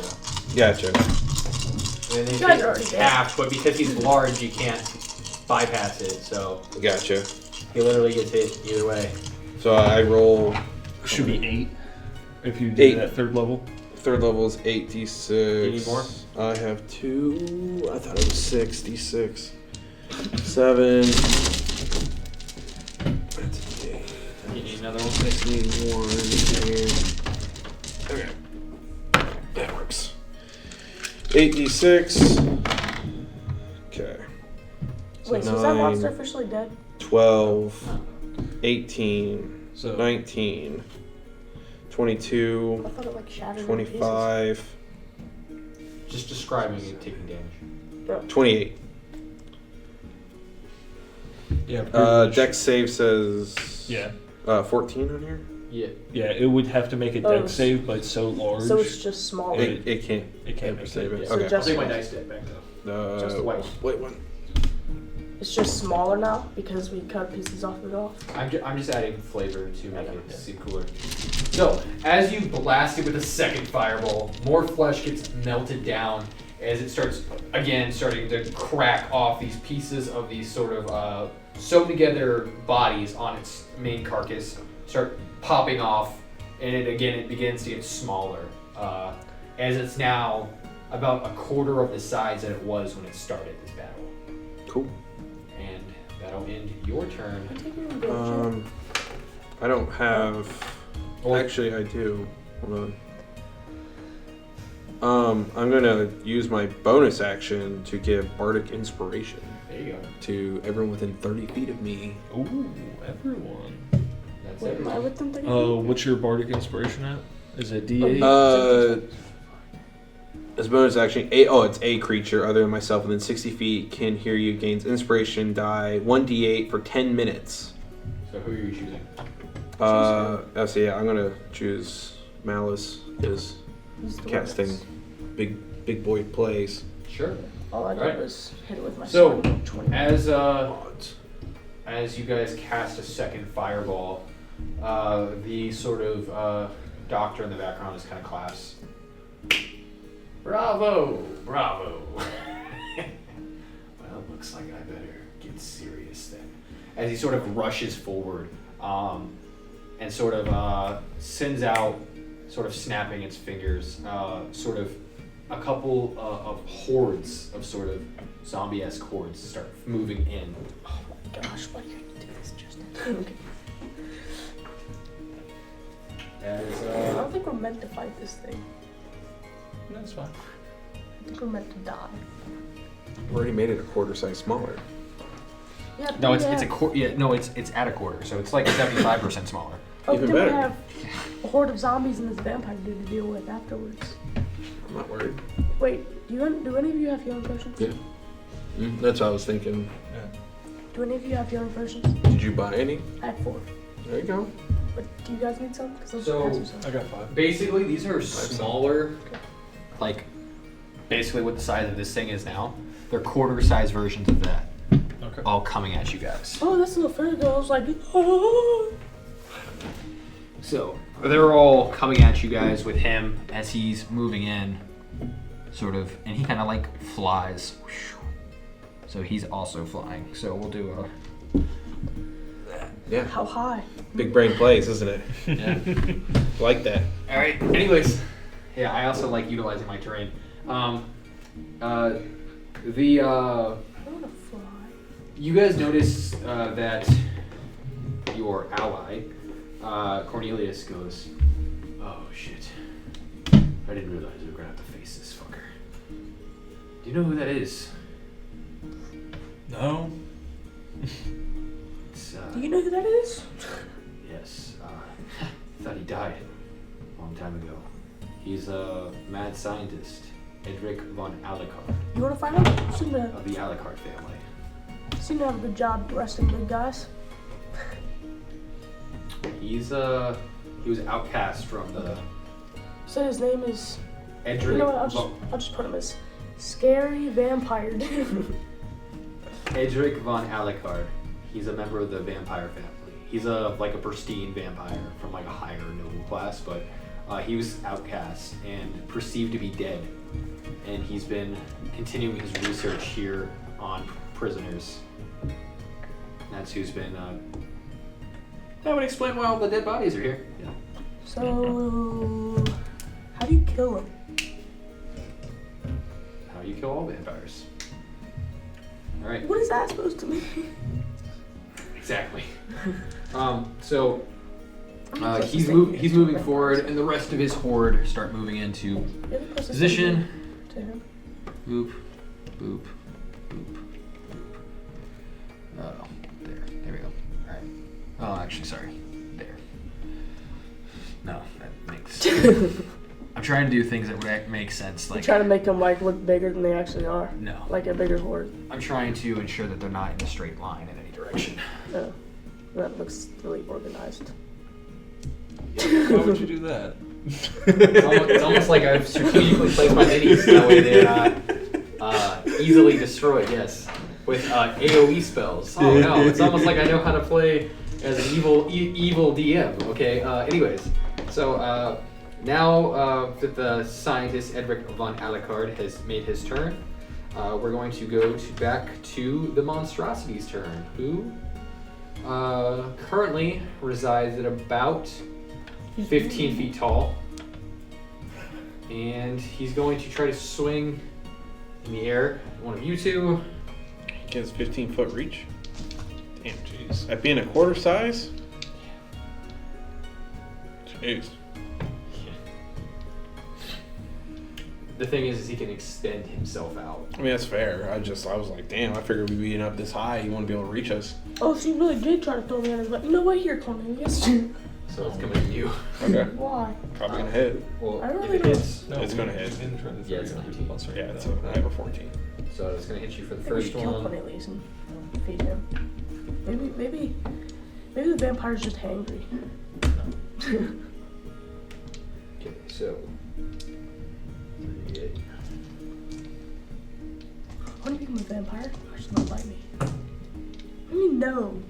16. You can't tell me no. 16? It's my Yes. decision. Okay. So literally, it kind of takes most of its body and it shifts its arm up, and as like one of the sort of humanoid sort of length creatures, sort of just like slams both of its fists into your chest, and then it's going to be unable to take its second attack because it extended its reach.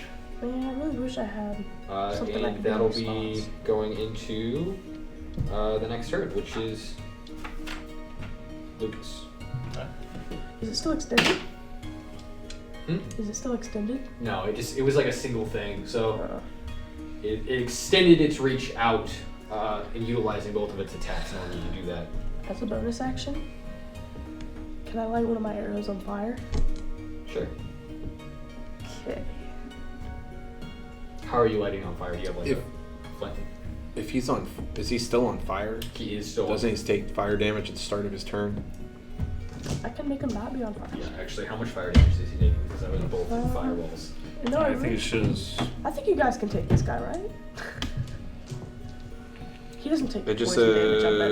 says fire spreads around corners, ignites flammable objects. It's just whatever a base fire damage would be. Yeah. So probably like a D6. Wait, Yeah, what's a I'm cunning gonna action? do 2d6 to make it for Matt, both. what's a cunning Yeah. action? Cunning action allows you to either It takes 9 disengage points with of someone damage as a bonus as it action, hide as a bonus Continues to action, melt. Cool. so on and so on. I was just saying because if he's on fire, I know he's gonna take constant damage, which wouldn't be enough to affect him hitting me, but it's still biggie. All right. Next. So then, Sure. I think I should use my acrobatics. I'm gonna try to go up to him, jump up in the air, and stab through his head. Okay, so you have to run up to him first. So use your movement to run up to him. Okay. Now you're going to try to stab him in the head. Okay. I'm gonna jump up in the air and just epically Mortal Kombat style. Just All right. So you're going with to. my rapier. Alright, so go ahead and... Well, you also have your other weapon, your hidden blade weapon. It's dead body parts. I assume it doesn't take poison damage. Good. You don't know. So it's smart Alright. thinking. Every period does more damage, and it probably doesn't take poison damage, so I'm not going to take the risk. Sure, go for it. Alright. So attack roll. Attack roll, d20. 3. 3? Well, You roll with advantage because you're still flanking. Oh, never mind. They're in the air, so never mind now. yeah. I'm in the air too. I just jumped. No, it doesn't work like that. You don't jump 30 feet. Yeah. You don't have the jump spell. Alright, advantage I'm if assuming someone's I just miss. Yep. You don't have multi-attack. You're past level 5. That's a thing? Shouldn't he have his second attack? He's a rogue. That's fighter. His Oh. extra attack. Oh, sorry. Oh.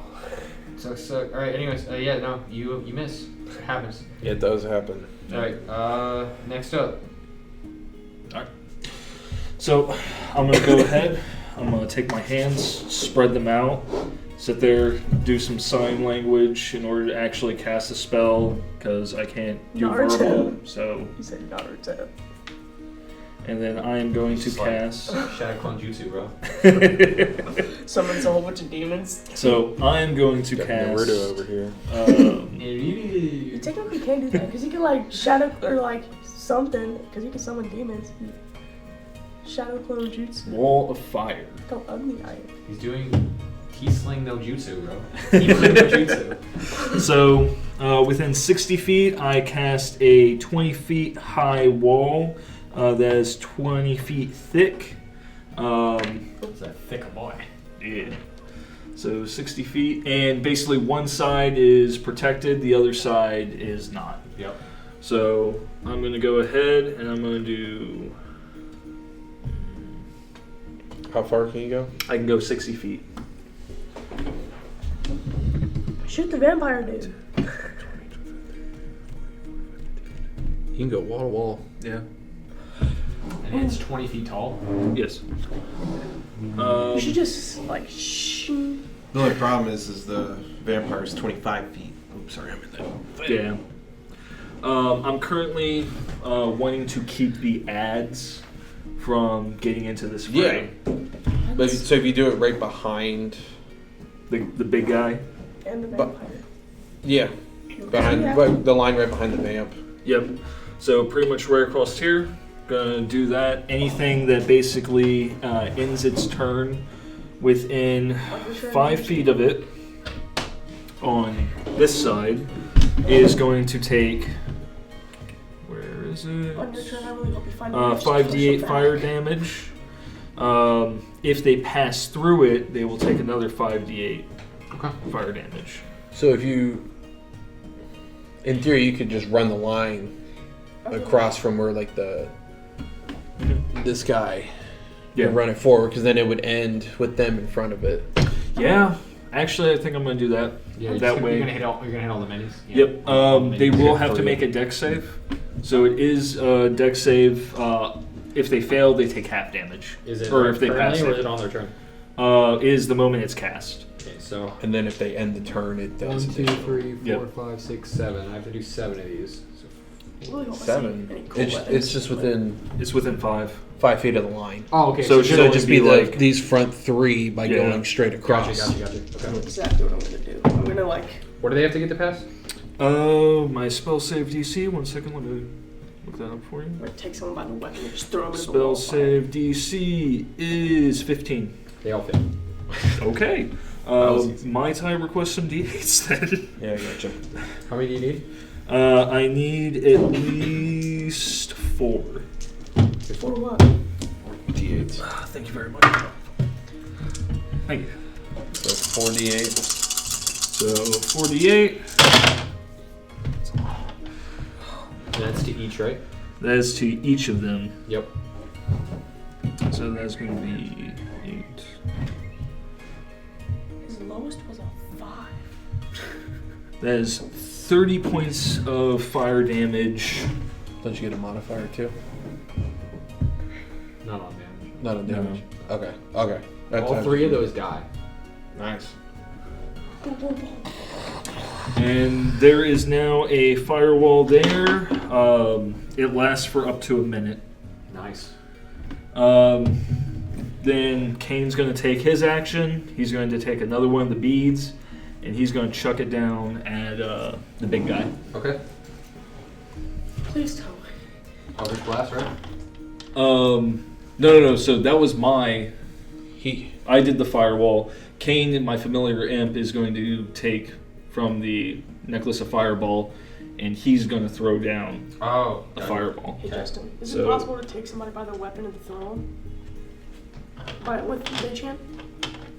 No. Can I get my...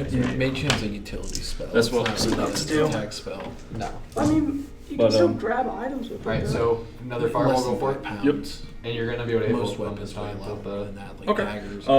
Do they want to do a dex save? Yes, both of them get to do dex save. One of them will obviously fail, Okay. which is because he has minuses to it. So Can I have 7d6s? 2, 3, 4, 5, 6, 7. Thank you very much. You're welcome. The vampire survived. he passed. He will take half damage. Yep. So whatever you got.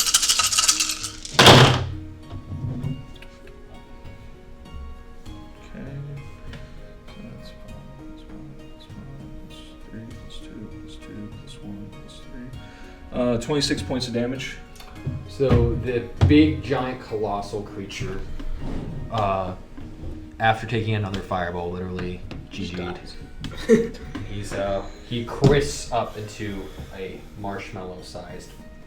All the sort of sewings of himself sort of just burn off until he eventually just falls over. Nice. All right. And then, just so you know, he only took 13. If you need to mark it down. Yeah, I will. You took 13? The vampire. Okay. All right. Cool. So that'll end that. And that's turn. Okay. I mean, hey. Is it my go then? Yep. Okay. that's you. So we're going to go. Hold the line. So you guys should, like, stop flying. 5, 10, 15, 20. Can you go the opposite way? I'm a bard. I have the lowest AC by a landslide. Edge of the wall. So I'm not that far from him. What if you... That's 25. And I have range. I can hit anybody in here. I am going to cast another. Oh, you lost first slot. I'm going to use another 3rd level spell slot and cast Fireball again. I'll trade you. Yep, right. Pass him right on back. What are you hitting? The big vamp main dude. Okay. Cornwall is... Dex save. Cornwall's really Yeah, he good has at a anything. dex save 14 to hit. He's gonna pass. Okay, I figured. I mean, he's big bad, so His face is like deformed. 4 plus He 3 looks is like he got hit 7, with something. 8, They thought that he died from sun exposure. 16, 21, 24, So his face looks half melted. 25. Still recovering. Give us a moment. 25 halved. So 12 because it's rounded down. I'm assuming. Yep. So it takes 12 points. Does he catch on fire? No. He has nothing. He's still in the air. So he kind of just, you see it burns, sort of burning on him, and his clothes his sort of robe sort of catches fire as he sort of like pats the robe down, being magical resistance Okay. to fire and to sun light. He has resistance to sunlight? His clothing does. Okay. Aww. So I'm about to tear his clothing off with Mage Hand. It's magical, so you can't do that. cool. Yeah. I guess I'll just have to kill him then. Yeah. That's option B. I'll just cast darkness and then hit him with 3 magic missiles. Cool. Then I'm going to cast my other bardic inspiration on Bock. Bock. And now you can add a D8 for up to 10 minutes. My attacks? Yes. Ability. You can do it on one check per turn Alright. for 10 minutes. After that, it goes back up to the top. So now it's the vampire's turn. The vampire's going to move in. 10, 15, 20, 25, 30. Oh, nice. Wow, nice. He has 35 feet of movement. Scariness. And then, He's big, scary. He just killed somebody by looking at him. who's this one? Which mini? Oh, that's me. Alright, he's going to try to take a attack at you. It's gonna be a bite attack. So, gonna try to hit you. AC. 14. That is going to hit. I need you to make a strength save for me. Strength save. Those are never fun. 13. That'd be funny. That is Oh, okay. High or low? Fine. how's the caltrips? Okay, It is you just barely escaped. But you are within reach now, as it's going to try to bite you. Just kidding. I'm going to try to claw you again because I can't. It's going to slash at you. This time for actual slashing. Okay. And it's going to do.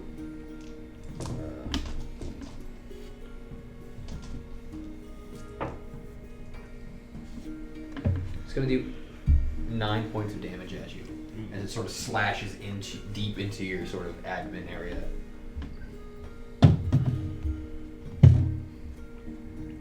Sit there and sign. Alright, then these guys, you said they're all going to take damage, right? If If they're five within feet. 5 feet of that line. Yeah, they're all moving in. Wait, can I use a cutting action? The to line's throw here, ball right? bearings down? Yeah. Yes. Can I use cutting action to throw ball bearings? To throw ball bearings down? That takes an actual action. Okay. So that one's going to take damage. Yep. So he takes a dex save. Yeah. Okay. What does that have to be? 15. Jesus. The issue is it has negatives, so I have to like do the math in my head. I'm gonna like cut off Okay. his turn. What does it have to get? 15. 15. Okay. Just barely passes. Alright. He takes half damage. Of what? 5d8, so he takes half damage of 23. Okay. So 23 divided by 2. He takes 12 points.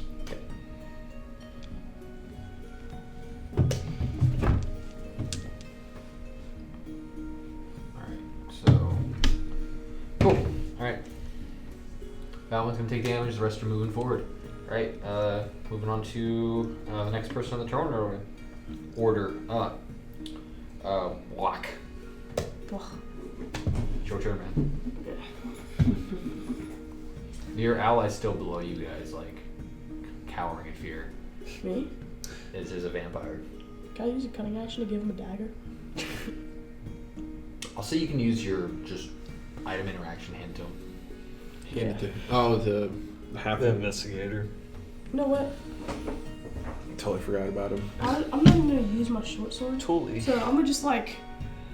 Yeah, I'm gonna use my item action to just. Cornelius. I'm gonna use my item action to hit him with short sword. Sure. Yeah, that's fine. And then I'm gonna like turn back around and just blast the vampire in the face 3 times with magic missile. Yeah, go ahead. It's auto hits, so. I'd recommend highly you do it at second level. That way you get that extra hit. You'll do. Second level. You can cast it at first level or second level, Yeah. and it'll hit 4 times instead of 3. Yeah. So do that, yes. Yeah, do second level. Okay. And I automatically Here, get a It D8. automatically hits and you roll 44. Get a D8 because yeah, bard thing. No. No, you That can add a doesn't apply D8 that. to Oh, an actual attack. like your attack roll to be able to hit like So 2 hit, roll like all how you four rolled of a 2 the last time. Roll 4 of those. Okay. Yeah, roll all 4. All Yeah, put it once, together. Yeah. So you got 4, 5, 6, 7, 8. Yep. So Takes 8 damage. So literally, from the ground, you kind of just point your finger towards the vampire in the sky. My crystal. Make sure you mark a Oh, you have spell crystal. slot. So, spinning your hand around your crystal, 4 magical shots shoot out from this sort of crystal and shoot into the vampire's chest, poof, poof, poof, hitting him and dealing some pretty good damage. As I'll take my things back, please. This is some weird D4s. No, like on the side. That's how D4s are. Oh. All of them are different. Yeah. That's why I don't like D4s. It's like the only thing in D&D, like when you get a set of dice that isn't consistent. they're also the only thing that you step on, you take a D4 worth of damage. I don't know. I think I'd rather take a Lego than a cantrip. Yeah. Than a cat trip. It's like, like those things are super painful. Low shifts. All right. So after your turn, are you doing any movement? Are you moving at all? Yeah, I'll move. Okay. All right. Next up, it's gonna be Malicious. Malicious, what? Alright. Malice. Malice. Oh. But Yeah. I know what he means. Delicious. It's getting late. Alright, man. Seeing that this guy is up in my grill a little bit here, It's just Um, it's a sword. I'm gonna go ahead.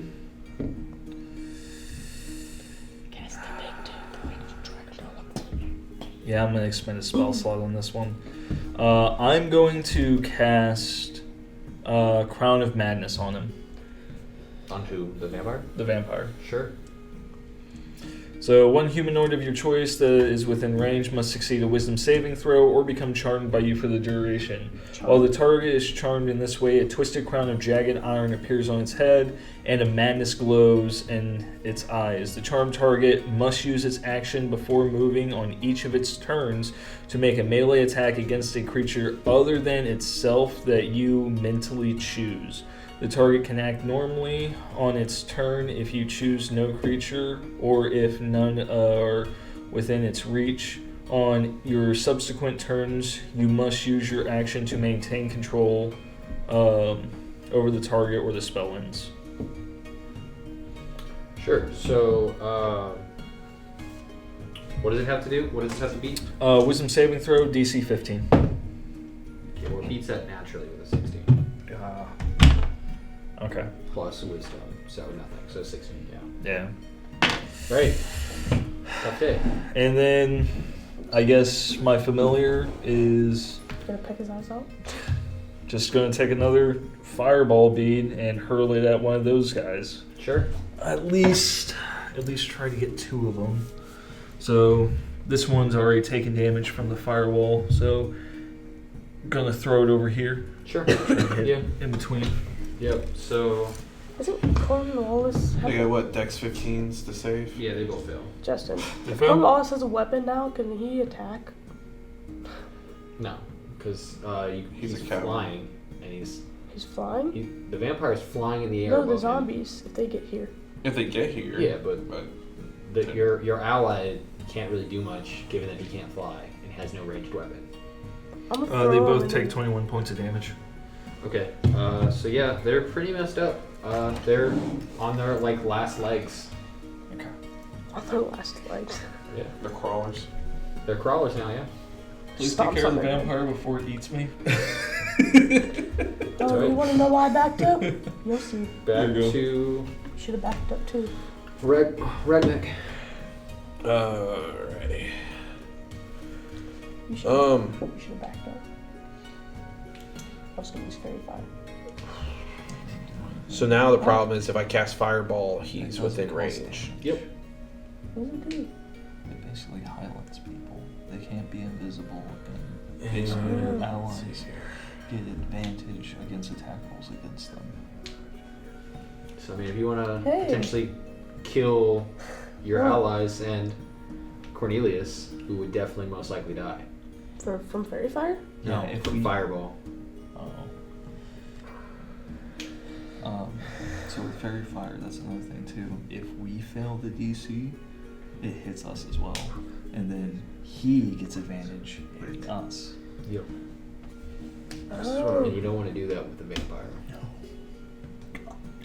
Is he considered undead? Mm-hmm. Okay. What is Please. But don't. what would does you know magic that? live upon? As a vampire, You with my history, like I'm an What does Asimar. magic you would live have upon? to do a history check. Magic weapon.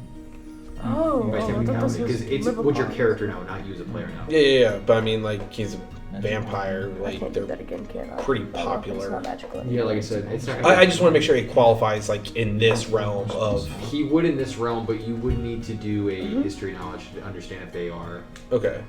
It's not gonna be our DC, so Yeah, yeah. I'm gonna set the DC at 12 Okay. of history. Okay. Not 20.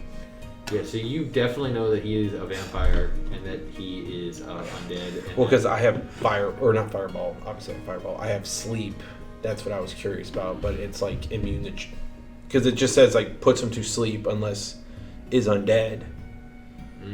Is what I thought you were gonna use a radiant ability because you're a Asimar. No, I was gonna put him to sleep because he's at 30 feet. Has to take 3d6s of fall damage, and then wakes up and also provokes an attack of opportunity. Yeah, from no, him. like I said, it makes sense. You do what you want. But he's undead, so it doesn't work. Welcome to the tables have turned, or the turns have tabled.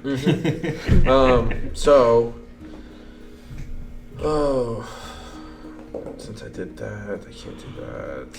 I mean, a group of casters is actually doing pretty well right now, guys. For now. I mean, the vampire is healing every turn. What?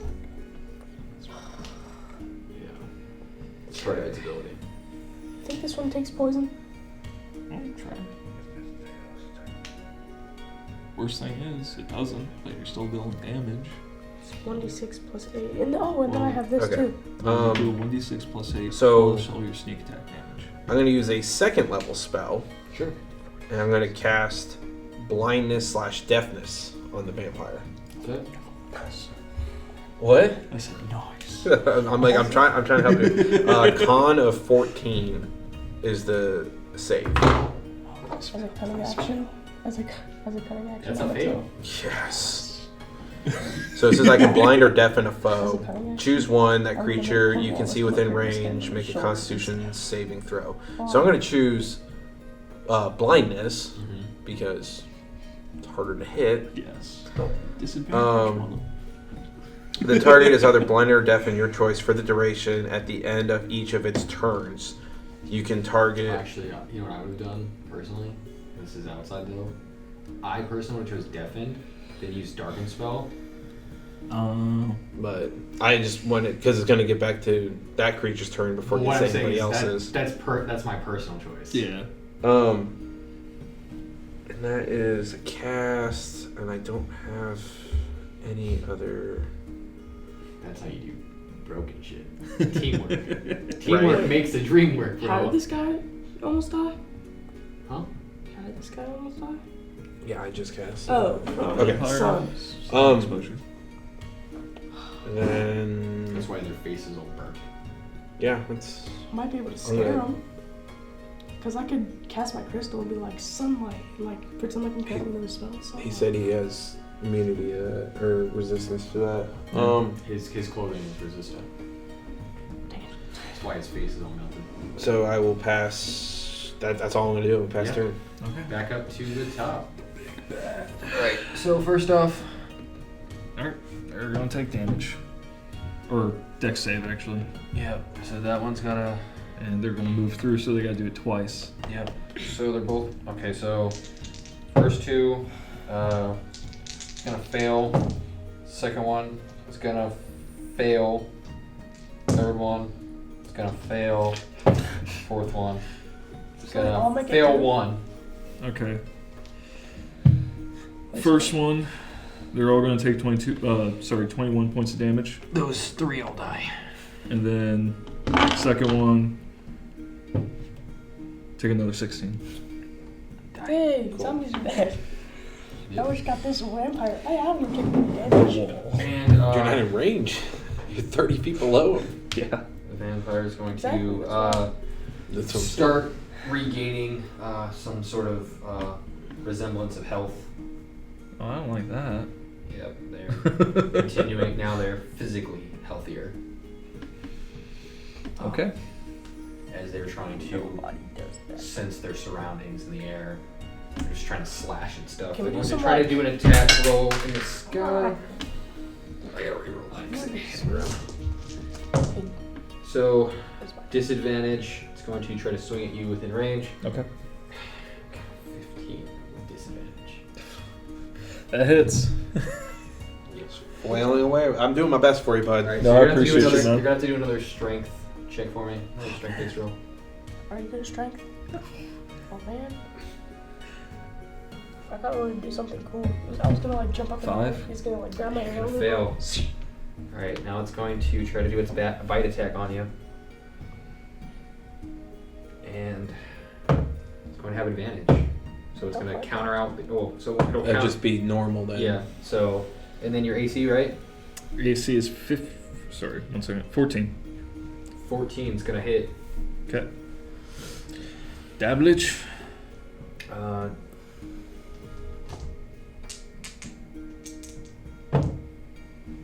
Alright, so first it's going to do. So it's going to be. Oh, so I got to do the first one first. Alright, so you're going to take 4 points of damage. Okay. And then you're going to take an additional 9 points of necrotic damage. Okay. And your hit points are now -9. Are you resistant to necrotic by being a tiefling? I'm resistant to fire. Oh man, I can. How many guys did I take out of that? 4. 4. So I do gain for killing because I do have the Dark One's blessing. They're not humanoids. They're just husks. What is this? When you reduce a hostile creature to 0 HP, you gain 11 temporary hit points. Oh, yeah, so you just gain back what you just lost. But, but now your minimum is still -9. -9. Yep. Okay. So you can't gain any more hit points. Bet you he's not resistant to frost. Alright. Well, just up to that minus, right? Mm-hmm. Okay. That's gonna gain Hit him 9 with more. my- Okay. with my That's gonna end their turn. Which means you have to do a con save. 14 to beat. That's a critical failure. Well, it just means he's still blind. Not Justin's line. High or low? Highball. High or die. Alright, so as he sort of latches onto you and bites into you and lets go, he slowly falls. He's gonna take, not knowing where he is, it's what, 20, so he's gonna take,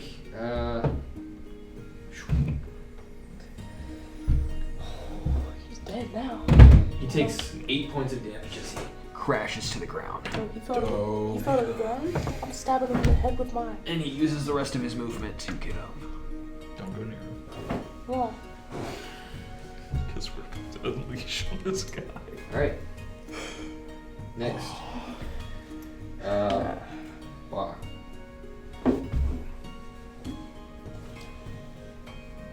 So it takes a main action to cast a cantrip, right? Yes. Yep.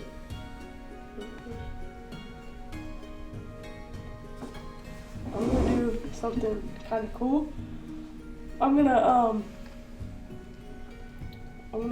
use my bow and my crystal and pull the crystal back in the bow. Like cast Frost and then cast Ray of Frost throughout the crystal while I'm stringing the bow. So it's like shooting the Ray of Frost out the bow. Yeah, I can give you style points. It's sort of just gonna be Ray of Frost. So, go ahead and roll to see if you hit. So it'll be a d20. And you have advantage because it is blind. So you get to roll twice, and then you can add a D8. 18. Which automatically gives you sneak attack damage. I'll take the 18. Okay. Before you add any mods, so you don't even have to add anything. Yeah. So it just hits. Yep. So I'll hit roll for damage.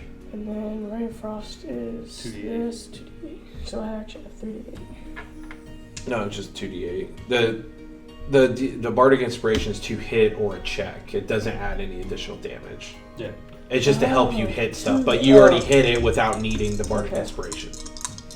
That's why bards are so helpful. 12. You can do War Bard, which does apply damage. Yes, but Wait, does sneak attack trigger on that too? Technically no, because it's a spell. Yeah. Not a What is melee attack. blind? It's still. but you get advantage to attack him because he's blind. Yep. All right. So yeah, you managed to blast him with a chilling touch. Ray of Frost. Yep. Which actually chilling touch would have been better. Yeah. All right. Next. All right. Right. Sorry. Your boy tired.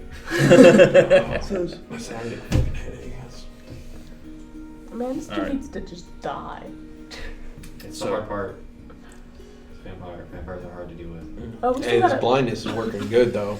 Yeah, I mean you gotta we do still it work. got to sneak into that one bed I mean, place. I mean, this I'm is- this going- isn't even a full I vampire. just remembered that. What? This isn't even a full vampire. No, So You guys couldn't handle it with level 7. no. Full vamps are He like knows. full vamps are what, CR 15 or something like. if we had a 13? full party, Maybe. yeah, possibly. No, not 4. You need at least you need 6. Well, that's what I'm saying. A full party. Yeah. If we had a full party, fully kitted out, magic items, plus make sure we have a paladin or a cleric for that, divine Tanky radiance. demons. Yeah, Smite. tanks, yeah. Can I use a cunning action? 12th move? level smite. Yeah, see, I just gave it layer effects to make this more good, which is the advantages I Justin. gave it. Oh yeah. Can I use a cunning action to move? Yeah. Oh, I could have moved, stabbed him, and then moved out. You couldn't attack with it though, You already because you already attacked No, with because Ray I of could Frost. have. So since he's already missing health, You would have done more damage had you gone for sneak attack damage, but then you would have been within range. So I'm And saying then I could have. you could have ran up, stabbed him, 'Cause ran back, Can you use a but bonus action to move also? no, you have a moving action. But the biggest problem with, even though he's blinded and have disadvantage to hit you, he still gets a lot of modifiers too. Like, he was blind and still was able Yeah. to hit Matt. So one thing you can do, cunning action does allow you to disengage. So with cunning action, you can move in, strike, cunning action as your bonus action, disengage, which will allow you to not provoke attack of opportunity. Because normally disengage is a main action. yeah. Um, So what do you got going on? So I am casting Toll the Dead. So it's going to be obviously against him. He has to make a Wisdom saving throw, or he's going to take 2d12 necrotic damage. Wisdom saving throw. Get what? Wisdom saving throw against DC 15.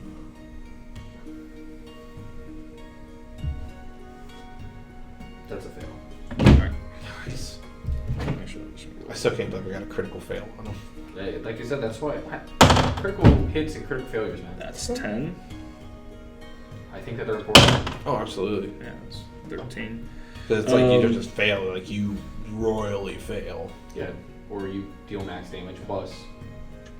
So he's going to take 13 points of damage from that, and then my imp is going to throw the second to last fireball it has. Okay. And he's going to have to make a. So are you.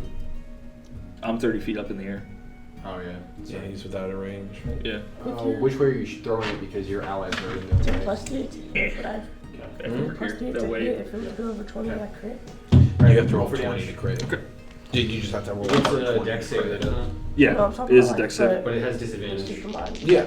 So if it added up to so- 20, No, it What does that has beat? to just land not on like it. a nat 15. 20. Okay. It passes. Okay, so we'll take half. So roll for damage. How many you need? 37. 5. 37 halved. So 37 divided by So 2. 16. Oh, 17. 19. 19. Yeah. round it up? Or Yeah. Okay. So yeah, it literally rains hellfire down on it. Just as you see him sort of like trying to protect himself with his clothing as he's clearly getting burned pretty badly. All right, And that will end my turn. back up to you. How does he look? Pretty fucked up. Well, I mean, even more fucked up than like the burn marks on his body. You guys have already done a lot of fire damage this thing. I did frost damage. Yeah, but it's less noticeable than all of the fire damage. We could What be if we use Oh. nothing but fire? Yeah. Yeah, I mean, to be fair, I did not realize like I didn't think both you guys were gonna take fire spells, which I was like, oh man, I was like, fire just fucks this whole thing up. But hey, well, sometimes you get lucky. It was like having Draconic, and it was cool. I've never opposed my players being better than the DM. Like as a player, like I want to see you guys succeed. So this is dope. I feel like we're kind of just trashing this vampire form. I'm not kidding. I haven't taken a single hit. You've been lucky. To be fair though, Hey, I mean, almost sliced that one big this is dude one in half. combat. You never know what's coming up. Yeah, that's what I'm really scared of because I have. In the bedroom. I've yeah, used it 2 tastes of my like 3 10 words. fireballs. I got 1 fireball Watch. left. In the medical room, we Yeah, have to face like I have a 5 3rd guns. level and a 4th level one left. And I really don't want to have to use all of them in one go. So he's on the ground and he is. Yeah, since he's on the ground and he's blind. And yeah, I'm just going to fire Bolt, my cantrip, which is 2d10. You have to hit. Yeah, it's a +7 to hit. So roll, and you have advantage. Mess him up. 17 plus 7, 24 to hit. Absolutely hit. Okay. Damage. Then 2d10. Where's the other one? Sure, this guy works. Oh, there it is. Oh, there, I got him over there. Ha, idiot. 14. Do I add a modifier to that? No, it's just 2d10. Yeah, so literally 14. You blast it in the chest with an iron fire blast as it's sort of singeing its clothes. Most of its body is basically being held together, trying to regenerate itself as it's trying to hold on. Right, and it goes back up to the top. He still ain't on fire yet. Bock. He's slowly trying to repair himself. And then he has to. Does he still have to make another save? Every end of his turn. Oh, on the end of his turn? On the end of a turn, he can do a con save for his. On the end of his turn or on the end of a turn? On the end of his turn. Let me double check. But I'm like 90% sure. Where are you at? How much life is that? Think he's low? Hopefully. Think I can kill him with a sneak attack? Constitution save. If it fails, target is either blinded or deafened, your choice. At the end of its turns, the target can make a constitution. So at the end of his turns is when he can make the saving throw for con. Alright, so it's going to try to move. Let's see. So it's been blasted in your guys' direction. So it is going to move in that direction. Mm-hmm. So can you move in forward? Straight forward? Yep, keep going. No. He's underneath of him right now. Yep. And he's going to try to slash. There Just is forward? a 4th person there. True. So I'm gonna move him like right under, like on the backside, because that's the whole. Yep. He's going to try to attack the 4th person that's there. $4? And it's not my night. He's gonna fail. Right, he just got beat by Cornwall. Second one, also going to fail.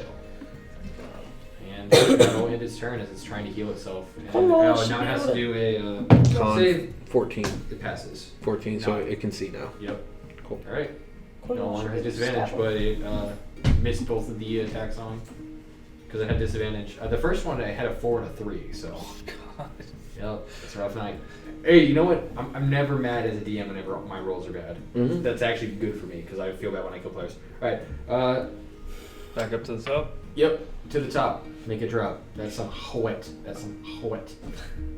Kill it. Yeah, I mean, it's pretty low. Let's just move right here. I'm within 5. Mm-hmm. Now. And you're flanking. Yep. Yep. So you're gonna roll with advantage. So you're gonna roll 2 d20s and get the highest of the 2. Take the highest of the 2. You can no, you don't need to roll. You don't need to roll the bardic. You can wait to see what your roll is, and then Roll it. So 16 Plus 8. so 6. 22 to hit. that'll hit. Now your bardic inspiration's gone. Yeah. You don't get it now. Now you roll for damage Sneak attacks, that's 46. plus your primary. What weapon are you using to attack with it? The hidden blades, that's 6 plus 8. It's 5d6? Yeah, 5d6. And then 8. I mean, That would be. I need 3 more. 3 more? I need 3 more. Okay. Then I needed. And then I have a d8. So.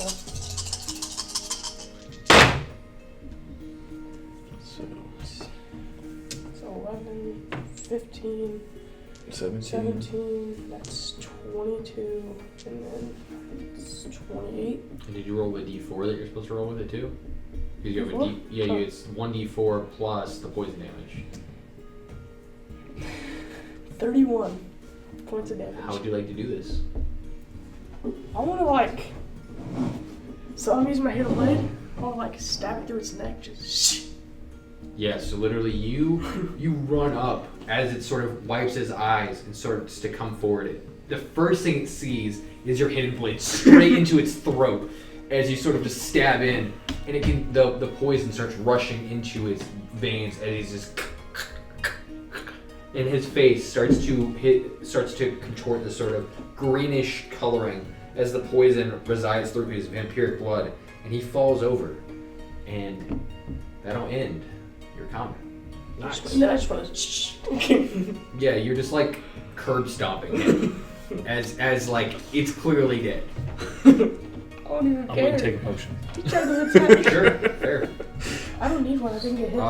As you guys kind of finish up, Cornelius is like, well, I think that solves that mystery. Cornelius, you didn't do anything. Stab it. Cornelius stabs it. He feels nothing, but he understands the assignment. But anyways, he's like, I think that solves the mystery of who was causing this problem.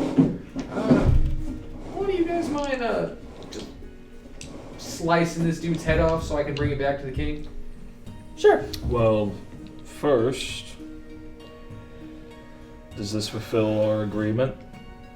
If you can get me back out of this place safely, sure. Okay, I take my rapier and just cuts it off. Sure, yeah, you slice it off. Here you go. He wraps it inside of the basically anti-sunlight cloth so it doesn't melt. And he's going to take it back to the king as a explanation. As you guys head up towards the surface after your combat, you notice that the riots are still continuing. Both A and B block are now completely overrun as both of your friends, Leonard and Deathcore, are kind of just like, Deathcore is like playing like a sick beast. She's like,